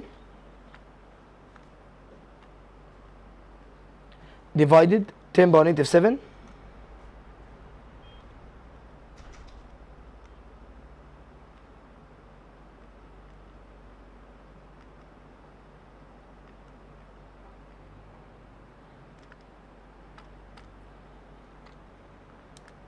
حلو. طلع الانسر كده ان ال باور 2 ايكوال 2 ملتبلاي 10 باور 5. يبقى ال ايكوال سكوير روت للانسر اللي انت طلعته ده. يلا روت اللي هو 2 في 10 باور 5 هيطلع الانسر 447.2 متر. ده كده هيطلع الايه؟ الانسر اللي هو طول مين؟ طول الواير. طيب كده انا شفت طبعا مسألة حلوة. تركة المسألة لما قال لي كلمة شيب. اي يا جماعة كوندكتور يقول لك غيرت شكله اعرف ان الفوليوم ثابت. الطول بيتغير، الاريا بتتغير، بس الفوليوم ثابت. غير بس الشكل. فالفوليوم ثابت دي احنا استفدنا منها. طب نتعلم ان انا مثلا دلوقتي عاوز اجيب اللينس. فليه ما شلتش اللينس وكتبت فوليوم على الاريا؟ لان انا عاوز اللينس. فقلت خلاص انا مش محتاج الاريا، فاشيل الاريا فوليوم على لينس. تشيل الاريا فوليوم على لينس، تحت اللي تحت طلع فوق بقت ال باور 2. منها جبت ال باور 2. بعد كده تحت الروت رحت جايب اللينس بتاعنا ايكوال ايه؟ كام؟ بص اختها بقى اللي تحت، بص اختها دي. واير طوله 2 متر. ادي اللينس بتاع الواير 2 متر. ريزيستنس 2 اوم. دنستي بتاعت الماتيريال بتساوي 7000 كيلو جرام بير كيوبيك متر. ريزستيفيتي معانا ب 10.6. عاوز اعرف الماس بتاع الواير ده ايكوال كام؟ طيب الريزستيفيتي بتساوي رال. ركز بقى. انا معايا اللينس، الاريا مش معايا. طب الاريا بتتفك ايه؟ فوليوم على لينس. خليك واحده واحده معايا. ها نفس الفكره. ها الفوليوم اريا في لينس، فانا هشيل الاريا دي واكتب فوليوم على لينس. يبقى ريزستيفيتي معايا بتساوي ار على لينس، واشيل الاريا واكتب فوليوم على لينس. لينس في لينس يبقى لينس ايه؟ سكوير. يبقى ريزستيفيتي ايكوال ريزيستنس في فوليوم على لينس باور 2. معايا الار، معايا اللينس، معايا ريزستيفيتي. انا عاوز اجيب الماس. ايه اللي دخل الماس في الموضوع؟ قال لك ما ثانيه واحده. الدنستي بتساوي ماس على فوليوم. حلو. يبقى الفوليوم ده مش معاك، هيساوي ماس على دنستي. يبقى الفوليوم ده اشيله اهو. اعمل سبستيوشن، اشيل الدنستي واكتب ايه؟ ماس على دنستي. يبقى ريزستيفيتي ايكوال ريزيستنس وتحت ال باور 2. ها اعمل ايه بقى؟ اشيل الفوليوم واكتب ماس اللي انا عاوزها على دينستي. ايوه حلو يا دنيا بقى. انا عاوز الماس. زي ما بنقول كده هنعمل كروس مالتيبليكيشن. يبقى الماس هتساوي ايه؟ ها ريزستيفيتي في ال باور 2 في دينستي على ريزيستنس. كل حاجه معاك. الريزستيفيتي معايا ب 10 باور 6 نيجاتيف 6. اللينس بتاع الواير ب 2 هناخده هنا باور 2. الدنستي ب 7000 يبقى اكتب هنا الدنستي ملتبلاي 7000. الار ريزيستنس ب 2 اوم. يبقى ادي يا عم ريزيستنس ب 2 اوم. كده خلاص المساله اتحلت صح ولا لا؟ يلا يا باشا نعمل الكالكوليشن بتاعتك. يبقى 7000 في 10 باور نيجاتيف 6 ملتبلاي 2 باور 2 ايكوال ديفايدد 2. يبقى يطلع عندك ان الماس ايكوال 0.014 كيلو جرام. وطلع الحل بتاع المساله بتاعتي. طيب بص يا بطل كده معايا، بص يا بطل معايا. هل كنت ممكن احل المساله بشكل تاني؟ هو ده افضل شكل، يعني ده احسن حاجه اللي هو تعويض. شلت الاريا كتبت فوليوم على لينس، لينس في لينس ال باور 2. شلت الفوليوم كتبت ماس على دينستي. وعوضت خلاص، عندي انون واحد كروس مالتيبليكيشن. بص خدت بالك ان بقى في دلوقتي ايه؟ القانون بتاع الار بتساوي ريزستيف لينس على اريا. في قانونين بيلعبوا في القانون ده، قانون الفوليوم اللي بيساوي اريا في لينس، وقانون الدنستي اللي بيساوي ماس على الايه؟ ماس على الفوليوم. فانا ممكن اشيل اريا فوليوم على لينس، وبعد كده اشيل الفوليوم واكتب ماس على دنستي، او ممكن اشيل اللينس واكتب فوليوم على اريا، وبعد ما اشيل بعد ما اكتب الفوليوم اقدر اشيلها واكتب ماس على ايه؟ دنستي. فالقانونين دول بيلعبوا في القانون ده. تمام؟ ماشي كده يا باشا، كده احنا مع بعض اهو حلينا مع بعض لغايه ادي سؤال رقم كام؟ 20. تعالى بص كده معايا بقى هنا. بيقول لك في السؤال هنا ايه؟ جروب اوف وايرز made of same material each of 12 meter long. The opposite figure represents the relation ما بين الريزيستنس and 1 over area. خلي بالك بقى 1 over area هنا مضروبه في 10 باور كام؟ 6. Find electric resistance of the wire made of the same material and has length of wire and has the same length of wire and its cross section area 0.0025 سنتيمتر سكوير. حلو. طب بص يا عم، انا اجيب لك اول حاجه ايه؟ ار واحد على اريا، ار واحد على اريا يطلع الاسلوب بيساوي ايه؟ ار 1 اوفر اريا هيطلع الاسلوب بيساوي ريزستيف لينس. جت ازاي يا مستر؟ باشا دي محفوظه بقى. الار ريزستيفيتي في لينس على اريا. لما انا اخد الواي اوفر اكس، لو انا خدت ار على واحد على اريا، تحت لتحت يطلع فوق تبقى ار ملتبلاي اريا. طب ار في اريا، ار ملتبلاي اريا دي بتساوي ايه؟ ريزستيفيتي في لينس. يبقى السلوب ايكوال ريزستيفيتي في لينس. هو الراجل في نص السؤال ادانا اللينس، نقدر نحسب الريزستيفيتي ولا لا؟ اجيب السلوب بس الاول. هجيب السلوب ازاي بقى؟ دلتا واي على دلتا اكس. يعني مثلا اخد ادي 10 اهي، بص كده معايا، انا عاوز اختار بس الارقام الايه؟ الحلوه يعني. بص كده ادي دلتا واي ادي 12 وال6 اهو. دلتا واي ادي واي 2 وادي واي 1 وادي كده كده كده كده كده اكس 2 واكس 1. وما ننساش ان هم مضروبين في 10 باور كام؟ 6. نجيب الستوب بقى. دلتا واي 12 ناقص 6 12 ماينس 6 على 4 ماينس 2، كل ده ملتبلاي 10 باور 6. ده السلوب بيساوي ريزستيفتي ما اعرفهاش في اللينس اللي هو مدولي كام متر؟ 12 متر. هنحسب ده واودي ال 12 الناحيه الثانيه بالديفايدد واطلع ريزستيفتي. يلا واقول لك هنعمل ايه دلوقتي. 12 ماينس 6 يبقى 4، يبقى 6 اسف، ديفايدد 4 ماينس 2 في 10 باور 6 يبقى 2 في 10 باور 6.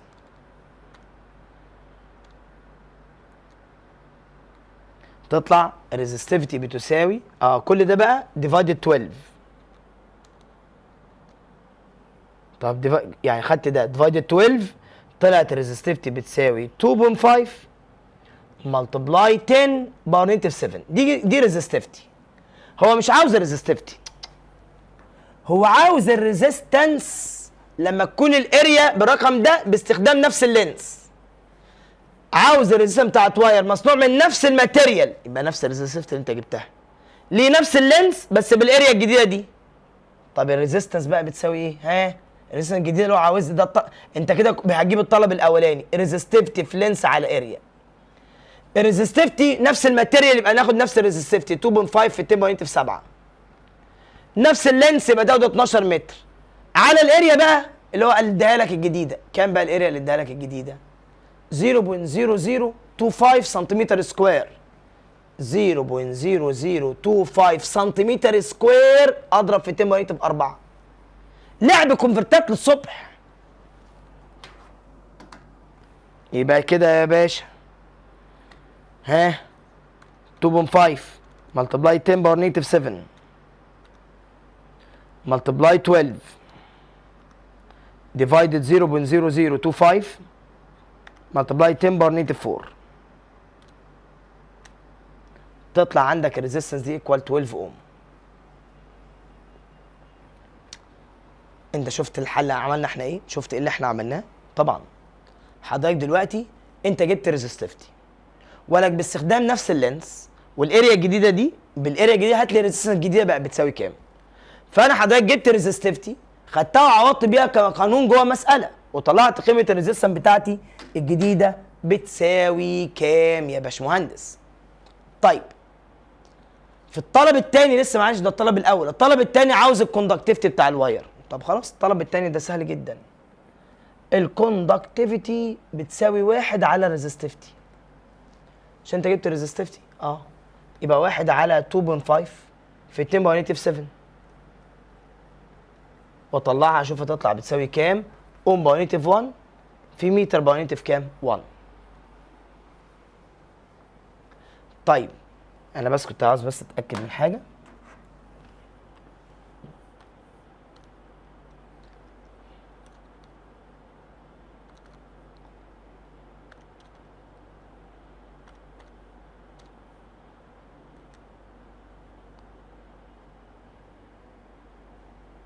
هو طبعا انا كنت ممكن اجيب الار بطريقه تاني برضو من على الرسم على طول.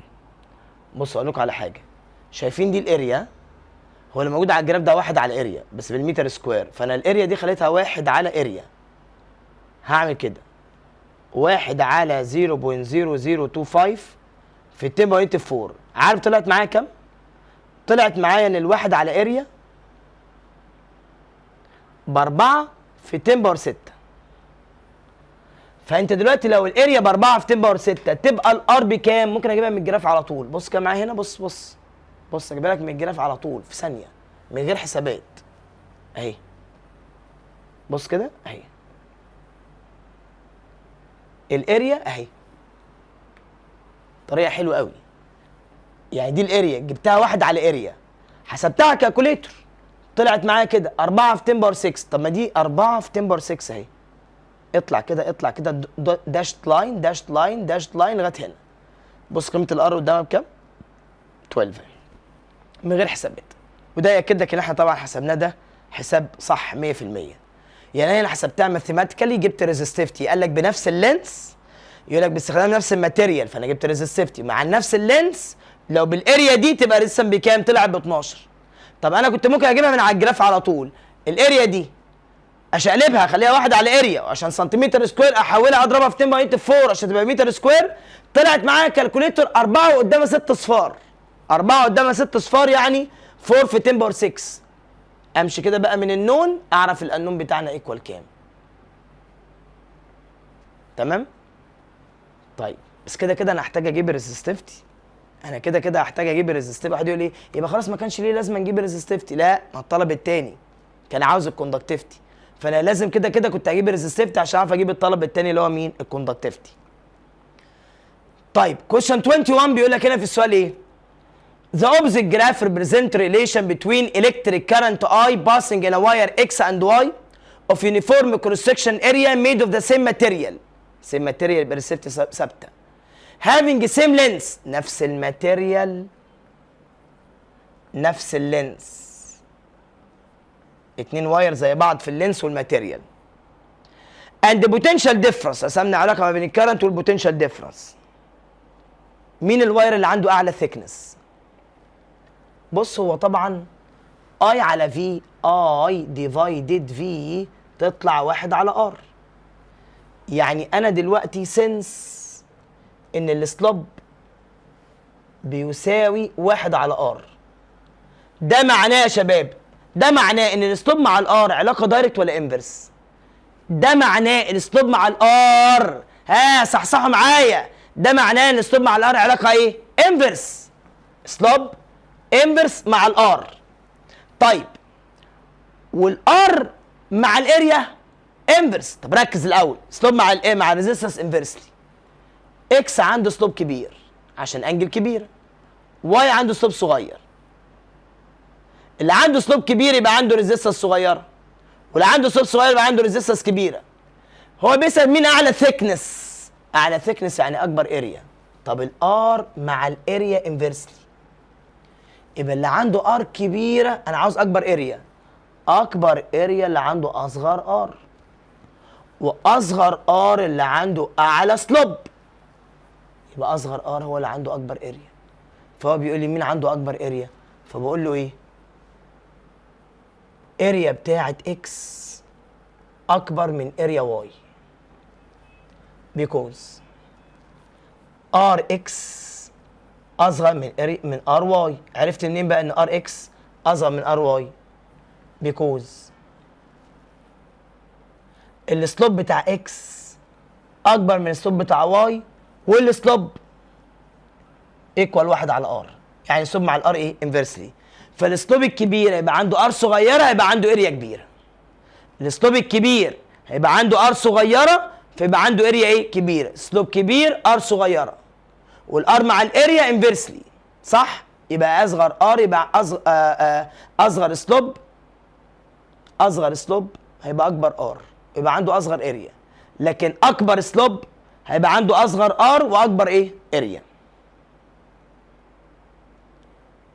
السؤال اللي جاي برضو يا جماعه 22 ده سؤال والله العظيم سؤال تحفه. سؤال عاوزك تفكر بشكل بشع جدا. بص سؤال شكله مجعلص، اقسم بالله بس شابوه للي حط السؤال، فعلا سؤال حلو قوي. بص بيقول لك ايه، حاول تفكر فيه معايا. The opposite figure show an electric circuit that can be closed by contacting terminal Z at any point. Z دي اللي احنا قلنا بنحركها في اي حته. السيركت دي بتتقفل لما اوصل Z دي في اي نقطه. طبعا ده اميتر بيقيس الكرنت، ها ده اميتر. Z دي توصلها هنا، توصلها هنا، توصلها هنا، حسب بقى بتتحكم في الطول زي ما قلت لك. فبيقول لك ايه تاني؟ The opposite figure show electric circuit can be closed، اقدر اقفلها by contacting terminal Z at any point على واير X او Y which have regular cross section area made of the same material. X و Y من نفس الماتيريال and their area A ودبل A. طبعا واضح ان اريا رفيع، X ده الاريا بتاعته رفيعه، ده A. والواير Y تخين، الاريا بتاعته 2A. يبقى في واحده اريا رفيعه والتاني اريا تخينه. السؤال بيقول لك بقى هنا ايه؟ draw graph represent relation ما بين resistance of embedded part of the two wires in the circuit على الواي. ارسم الريزيستنس على الواي، ها، واللينس على الاكس اكسس. طب انا كده عندي يا جماعه لما ارسم علاقه ما بين ار وال، الار على ال هتساوي ايه؟ ريزستيفيتي على اريا. يبقى انا برسم جراف السلوب بتاعه ريزستيفيتي على اريا. ايه؟ اللي عنده اريا اصغر هيبقى عنده سلوب اكبر. مين عنده اريا اصغر؟ اكس. يبقى اكس السلوب بتاعها يبقى كبير، دي اكس. واي السلوب بتاعها الاريا بتاعتها زادت للدبل. واي بص بالنسبه لواي، ركز كده معايا بقى. واي بقى السلوب بيساوي ريزستيفيتي على 2A. طب الاريا لما تزيد للدبل السلوب ده هيقل لايه؟ هيقل للنص. فراح مثلا اخلي دي تيجي في النص بالظبط كده، واي. يعني لو الانجل دي ب 30 تبقى الانجل دي ب 60، لو الانجل دي مثلا ب 40 تبقى الانجل دي ب 80، دي دبل دي. فيبقى ده الشكل اللي انا رسمته، صح؟ explain the relation ما بين السلوب اوف ذا تو لاينز. عاوز بقى السلوب بتاع التو لاينز بالنسبه للسلوب اكس، السلوب بتاعه ريزستيفتي على الاريا. بالنسبه للسلوب بتاع واي هيساوي ريزستيفتي على 2 اريا، والاريا الاكبر يبقى سلوب اقل. يبقى بالنسبه لواي السلوب بتاعه صغير ليه؟ عشان الاريا بتاعته كبيره. بالنسبه لاكس ليه السلوب بتاعه كبير؟ عشان الاريا بتاعته صغيره. والسلوب مع الاريا علاقه ايه؟ علاقه انفرس عزيز الطالب. يبقى السلوب هو بيساوي ريزستيفيتي اوفر اريا، فالسلوب مع الاريا علاقه انفرسلي. فاللي عنده اصغر اريا هو اكس، رفيع اهو، يبقى عنده اكبر سلوب، ولو عنده اتخن اريا يبقى عنده اصغر سلوب. ماشي؟ ده شكل الجراف اللي عاوزك ان انت ترسمه، بس هو عاوز ده. السلام عليكم، ازيكم يا شباب، عاملين ايه؟ طقم جديد وعين بقى، عارف، بص تعبانه على الاخر. بص انا ريحت، بص بعد سؤال رقم 22 ده قلت اريح واكمل تصوير، يعني مثلا تاني يوم اريح كده واكمل، كان باقي 3 اسئله وخلاص. ريحت يوم، يومين، 2، زي ما انت شايف. الحمد لله كانت عيني كانت عامله كده، بس الحمد لله كويس جدا. المهم سؤال 23 ده يا ولد سؤال خطير في الخطير، واحنا عاوز انجز معاك عشان انت عندك امتحان. خش عليا. السؤال هنا بيقول لنا ايه؟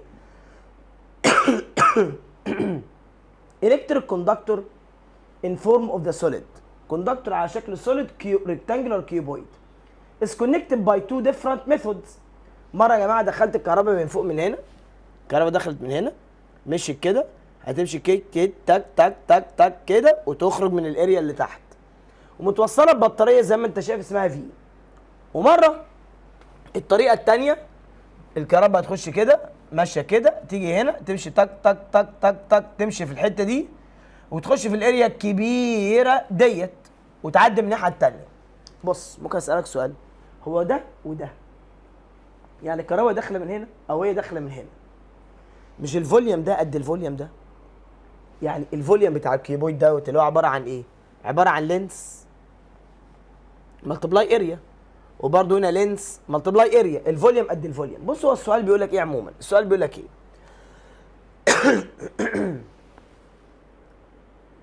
بيقول ان الباتري with neglected internal resistance وليها نفس القيمه في الحالتين. يعني الفولت في الحاله الاولى هنا، فولت البطاريه في الحاله الاولى في، وفولت البطاريه في الحاله الثانيه برضه في. طيب كمل. اثبت، بيقول لك بروف ذات، دي كلمه جديده علينا بس سؤال حلو. اثبت ان الكرنت انتنس اللي باسنج ثرو كوندكتور ماله دايركتلي بروبورشن مع سكوير اوف اريا. اثبت ايه؟ ان الكرنت دايركتلي مع السكوير بتاعت الاريا الحمد لله، مع سكوير الاريا بتاعت الكيوبويد. طيب بص بقى التفكير عامل ازاي. الريزيستنس بتاعت الكوندكتور اللي قدامك ده هي عباره عن ريزستيفيتي في لينس اوفر اريا. انا عاوز اقول معلومه، عاوز اطلع في الموضوع اريا سكوير، عاوز اطلع اريا سكوير، يبقى الاريا دي انا مش عايزها تختفي.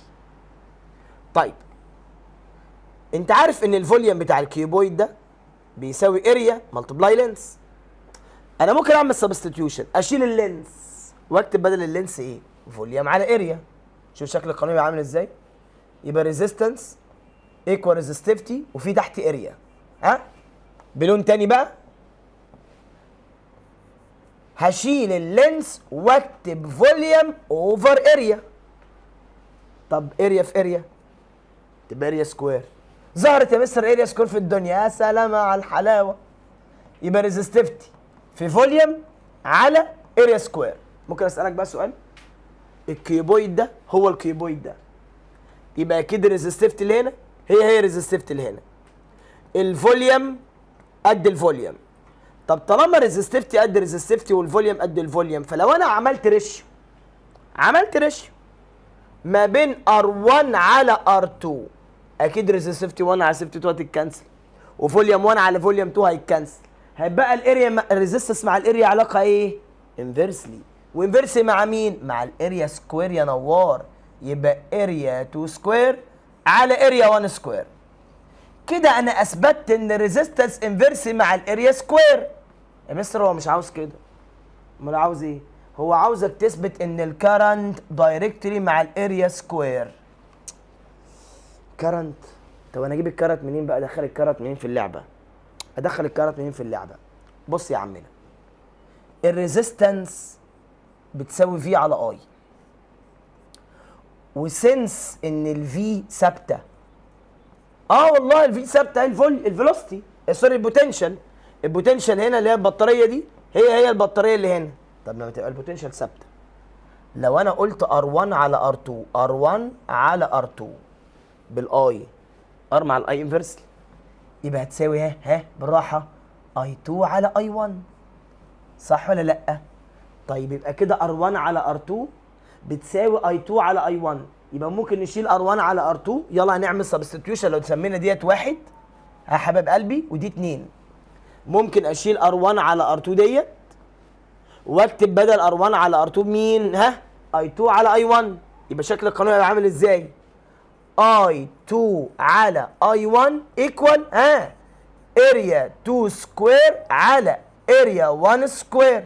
طب بص حبايب قلبي، 2 على 1 الناحية التانية 2 على 1.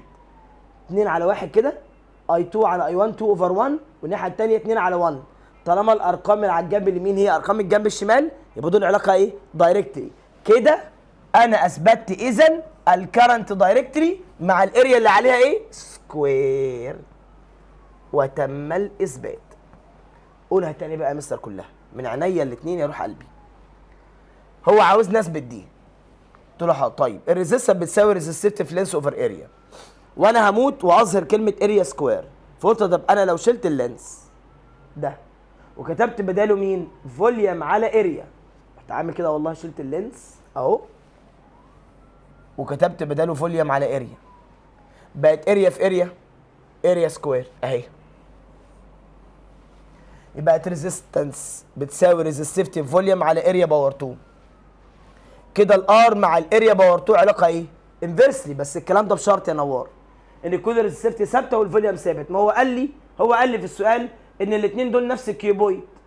يقول لك الكتريك كارنت على شكل ريكتانجلر كيوبويد از كونكتد انتو ديفرنت ميثود. هو نفس الكيوبويد وصلته بطريقتين مختلفتين. يبقى الماتيريال دي هي الماتيريال دي. طب حلو. والفوليوم طب ما هو نفس الشكل ده هو نفس الشكل ده، يعني الفوليوم قد الفوليوم. قال لي طالما الفوليوم قد الفوليوم يبقى اقدر اقول ايه؟ ان الريزيستنس مع الاريا سكوير انفرسلي. يبقى R1 على R2 ايكوال اريا 2 سكوير على اريا 1 سكوير. كده انا اثبتت ان الريزيستنس انفرسلي مع الاريا سكوير. هو عاوز الكرنت دايركتلي مع الاريا سكوير. طب ايه اللي دخل الار في الكرنت؟ الار بتساوي في على اي، وعشان الفولت ثابت فاقدر اقول ان الار مع الاي انفرسلي. يعني اقدر اقول R1 على R2 ايكوال بالاي I2 على I1. طب ما انا كده اقدر اشيل R1 على R2 واكتب بدلها I2 على I1. شلت R1 على R2 كتبت I2 على I1. يبقى I2 على I1 بتساوي بالاريا ايه؟ اريا 2 سكوير على اريا 1 سكوير. طالما 2 على 1 2 على 1 كده انا اثبتت ان دي علاقه ايه؟ دايركتلي بروبورشنال. سؤال طبعا حلو جدا جدا اللي فات ده، والسؤال ده كمان اجمد وتحفه. بيقول لك in the opposite figure closed chamber contain two coils. Closed chamber contain two coils. After closing the switch K which is connected to coil 1. بعد ما قفلنا ده اللي متوصل بكويل 1 لاحظنا ايه بقى؟ بعد period of time it was observed the reading of the ammeter connected to للكويل 2 القرايه بتاعت الاميتر ده قلت. قول لي ليه؟ يعني بص كده حبيب قلبي، بصوا قفلت المفتاح الكهرباء عدت هنا، بعد شويه لقيت قرايه الاميتر ده قلت. يعني ايه قرايه الاميتر قلت؟ يبقى الكرنت قل. ايه اللي جاب ده لده؟ وبص كده عندك في الحته دي مكتوب هنا ايه؟ بص هنا مكتوب على الكويل ده ايه؟ هيتنج كويل مصنوع من التنجستن. وده ايه؟ كويل عنده مصنوع من ماده البلاتينيوم. الكويل ده مصنوع من ماده البلاتينيوم وده هيتنج كويل مصنوع من ماده التنجستن. اكلمك بقى معروف. وهو قال لك ان هيتنج كويل، وهو بيقول لك دلوقتي close the chamber contain two coils. ده chamber كده contain two coils. chamber ده بيبقى عباره عن ميتال، يعني الحته دي كده ميتال. بص يا عم تعالى اكلمك كده بكل بساطه. دايما الهيتنج كويل ملف التسخين. بص اول حاجه كده تعالى نمشيها واحده واحده. ده السؤال ده هو بيقول لي قول لي ليه لما قفلت ده بعد شويه ليه قرايه الاميتر هنا قلت؟ هو عاوز يعرف كده. سؤال يا جماعه جامد جمدان جمدان جمدان جمدان. انا اقول لك بقى when switch on، لما بنعمل switch on كويل 1، لما اقفل الكويل رقم 1 ده ايه اللي هيحصل؟ الكرنت passing in coil وبعدين causing heating of chamber، هيخلي الشامبر ده ايه؟ يسخن. الشامبر بقى هيعمل ايه؟ الشامبر هينقل الحراره من هنا لغايه هنا، يبقى 2 سوهيت ترانسفير، وبالتالي الحراره هتتنقل تو بلاتينيوم كويل، اللي هو كويل رقم كام؟ 2. ده البلاتينيوم كويل. وانت عارف ان التمشر لما بتزيد، وبالتالي كده as temperature increase يبقى الريزيستنس هتزيد بتاعت مين؟ بتاعت كويل رقم 2. يبقى كويل رقم 2 لما سخن، مين اللي سخنه؟ الكويل الاولاني. الكويل الاولاني ده مسخن الشامبر، فالحراره اتنقلت من هنا لغايه هنا. الكويل بتاع البلاتينيوم ده سخن، وانت اخدت ان التمشر لما بتزيد الريزيستنس بتزيد بتاع الكويل رقم 2. فلما الريزيستنس بتزيد الار انفرسلي مع الاي ات كونستانت في، يعني الفولت هنا ثابت. انا يا باشا لما بسخن الفولت ده ثابت، فايه اللي حصل؟ by increasing resistance the current decrease. so 4 كده، وبالتالي so by increasing resistance current will decrease. قولها تاني بقى كده يا مستر. حاضر. when switch on coil 1، لما coil 1 ده انا عملت له switch on، قفلت المفتاح يعني. ايه اللي حصل بقى عندك ايه؟ when switch on coil 1 current passing in the coil، اول ما قفلت الكرنت عدى في الكويل causing heating of the chamber. الكرنت عدى في الكويل causing heating of the chamber. طبعا الكويل ده اللي هو ايه؟ heating كويل يا جماعه، heating كويل. فالهيتنج كويل راح مسخن الشامبر، وبالتالي 2 الحراره اتنقلت، الهيت اتنقل لغايه البلاتينيوم كويل، كويل رقم 2. فكويل رقم 2 سخن، لما التمشى بتاعته زادت الريزيستنس بتاعت كويل رقم 2 مالها؟ انكريزز. وبالتالي عشان الريزيستنس انفيرس مع الاي عند ثبات الفولت، باي انكريزنج ريزيستنس الكرنت بيقل، عشان كده قرايه الاميتر قلت. من الاخر ده سخن ده، فده لما سخن درجه الحراره زادت الريزيستنس، وبالتالي الكرنت ايه؟ قل. السؤال الاخير في اسئله الاساي كويستشن اللي تبع الجزء اللي هو سيشن 1 و2 و3. بص معايا هنا. السؤال هنا بيقول لك ايه؟ ان الكتريك لامب اوف باور 80 واط. سؤال حلو قوي على فكره. الكتريك لامب الباور بتاعها 80 واط. تعال اكتب كده الجيفن، سمي ده باور 1 80، عندها بوتنشال شغاله ببوتنشال 220. وان الكتريك لامب بي، لمبه ثانيه الباور بتاعها 20 واط والفولت بتاعها 24 واط، يبقى اداني بي 1 وفي 1 واداني بي 2 في 2. عاوز ايه بقى؟ If you know that the filament of the two lamps are made of the same material، same material يعني resistivity قد resistivity.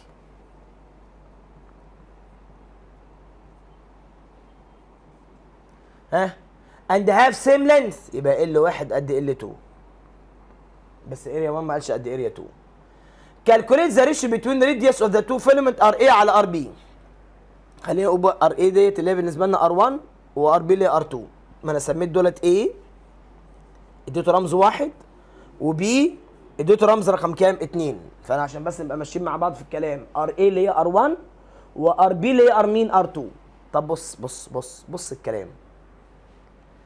انا عشان ادخل الراديوس في الموضوع، انا معايا باور وفولت، عاوز ادخل الراديوس في الموضوع، ادخل الريزيستنس عشان الريزيستنس انفيرسي مع الاريا. بص انا عاوز افكر ايه اللي جاب الراديوس الموضوع؟ الاريا.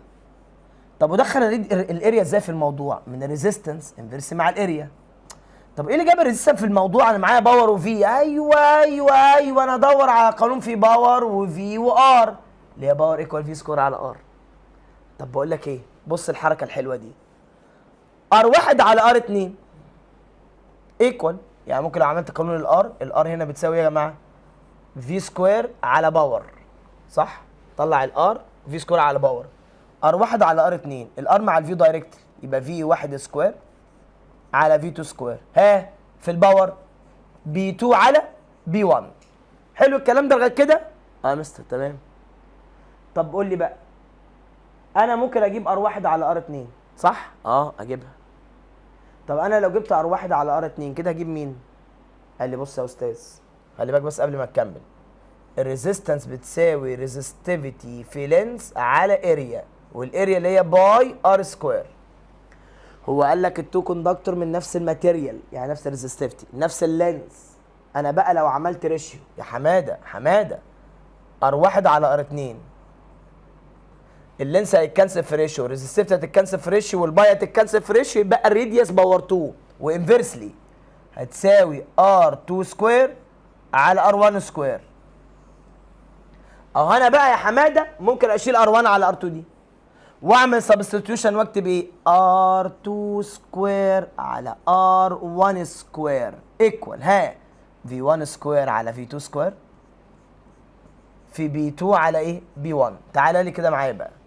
في 1 لو مديها لك كام؟ ب 220 باور 2 على في 2 اللي هي 24 باور 2 ملتبلاي بي 2 على بي 1 اللي هو 20 على 80. ده هيطلع مين؟ هيطلع راديوس 2 باور 2 على راديوس 1 باور 2. تعالى الكالكوليتور ما بتكدبش، تكدب الكالكوليتور لو انت ما بتعرفش تحسب. يلا 220 باور 2 ملتبلاي 20 اوفر 24 باور 2 ملتبلاي 80، هيطلع الناتج بتاعنا، طلع رقم غريب قوي قوي قوي قوي، طلع 21.0069. طب ما ناخد روت الانسر بقى عشان نجيب ار على ار، يبقى روت الانسر ايوه كده. بص كده روت الانسر طلع ايه بقى؟ راديوس 2 باور 2 على راديوس 1 باور 2 ايكوال 55 على 12. استنى بقى كده ثانيه واحده. بعد الروت انا خلاص خلصت من الروت، انا عملت سكور روت للانسر. ار2 سكور على ار1 سكور طلعت كده. طب تحت الروت طلع بالرقم ده. تعالى بس، هو عاوز ار اي على ار بي، اللي انت جبته دلوقتي ار بي على ار اي، يبقى كده ار يبقى بالشكل ده ار اي على ار بي. اللي انت جبته ده مين يا جماعه؟ ار2 اللي انا مسميها ار بي، وار1 اللي هي ار اي. هو عاوز ار اي على ار بي. طب ار بي على ار اي ب 55 اوفر 12. طب اعكسها بقى، هات لي ار اي على ار بي بقى تساوي 12 ديفايدد 55. طبعا ادي السؤال، بصراحه سؤال حلو قوي. فكرت راديوس ايه اللي يجيبه؟ الاريا. والاريا ايه علاقتها بالليل؟ لا الار. طب ايه دخل الار في الباور؟ الباور ايكوال في سكوير على ار. طب الار بتساوي في سكوير على باور، يبقى الار دايركتلي مع في سكوير وانفرسي مع الباور. ار 1 على ار 2 ايكوال في 1 سكوير على في 2 سكوير في باور 2 على باور 1. طب ايه دخل الراديوس؟ الريزيستنس في الراديوس. الريزيستنس بتساوي ريزستيف لينس على الاريا، والاريا اللي اتفك باي ار سكوير. طب لما يقول لي تو كوندكتور نفس الماتيريال ونفس اللينس، يبقى هكنسل دول والباي هتتكنسل في ريشيو، يبقى الار انفرسي مع ار سكوير صح؟ يبقى ار1 على ار2 هتساوي ار2 سكوير على ار1 سكوير. فشلت ار1 على ار2 كتبت ار2 على ار1. طلعت الناتج اهو ار2 على ار1 سكوير، تحت الروت طلع معاه الرقم ده.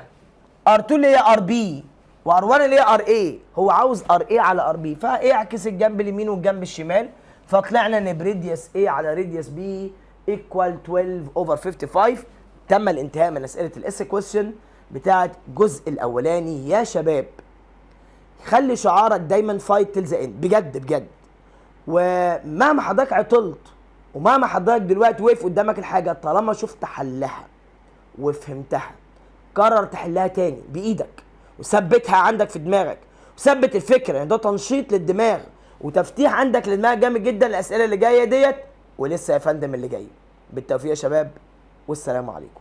بداية الرحلة اللي هتكون انت فيها بطل حكايتك، الرحلة اللي هتؤهلك لحياتك الجامعية ومسيرتك المهنية اللي انت بدأتها من وانت طفل صغير وداخل الحضانة لأول يوم لحد ما وصلت لمرحلة ثانوية عامة علمي. وعشان انت تستحق تكون الأول، أنا معاك وفي ظهرك للنهاية. يلا بينا نبدأ حكايتك اللي هتكون فيها بطل من أبطال أوائل الجمهورية دفعة 2025 بمشيئة الله.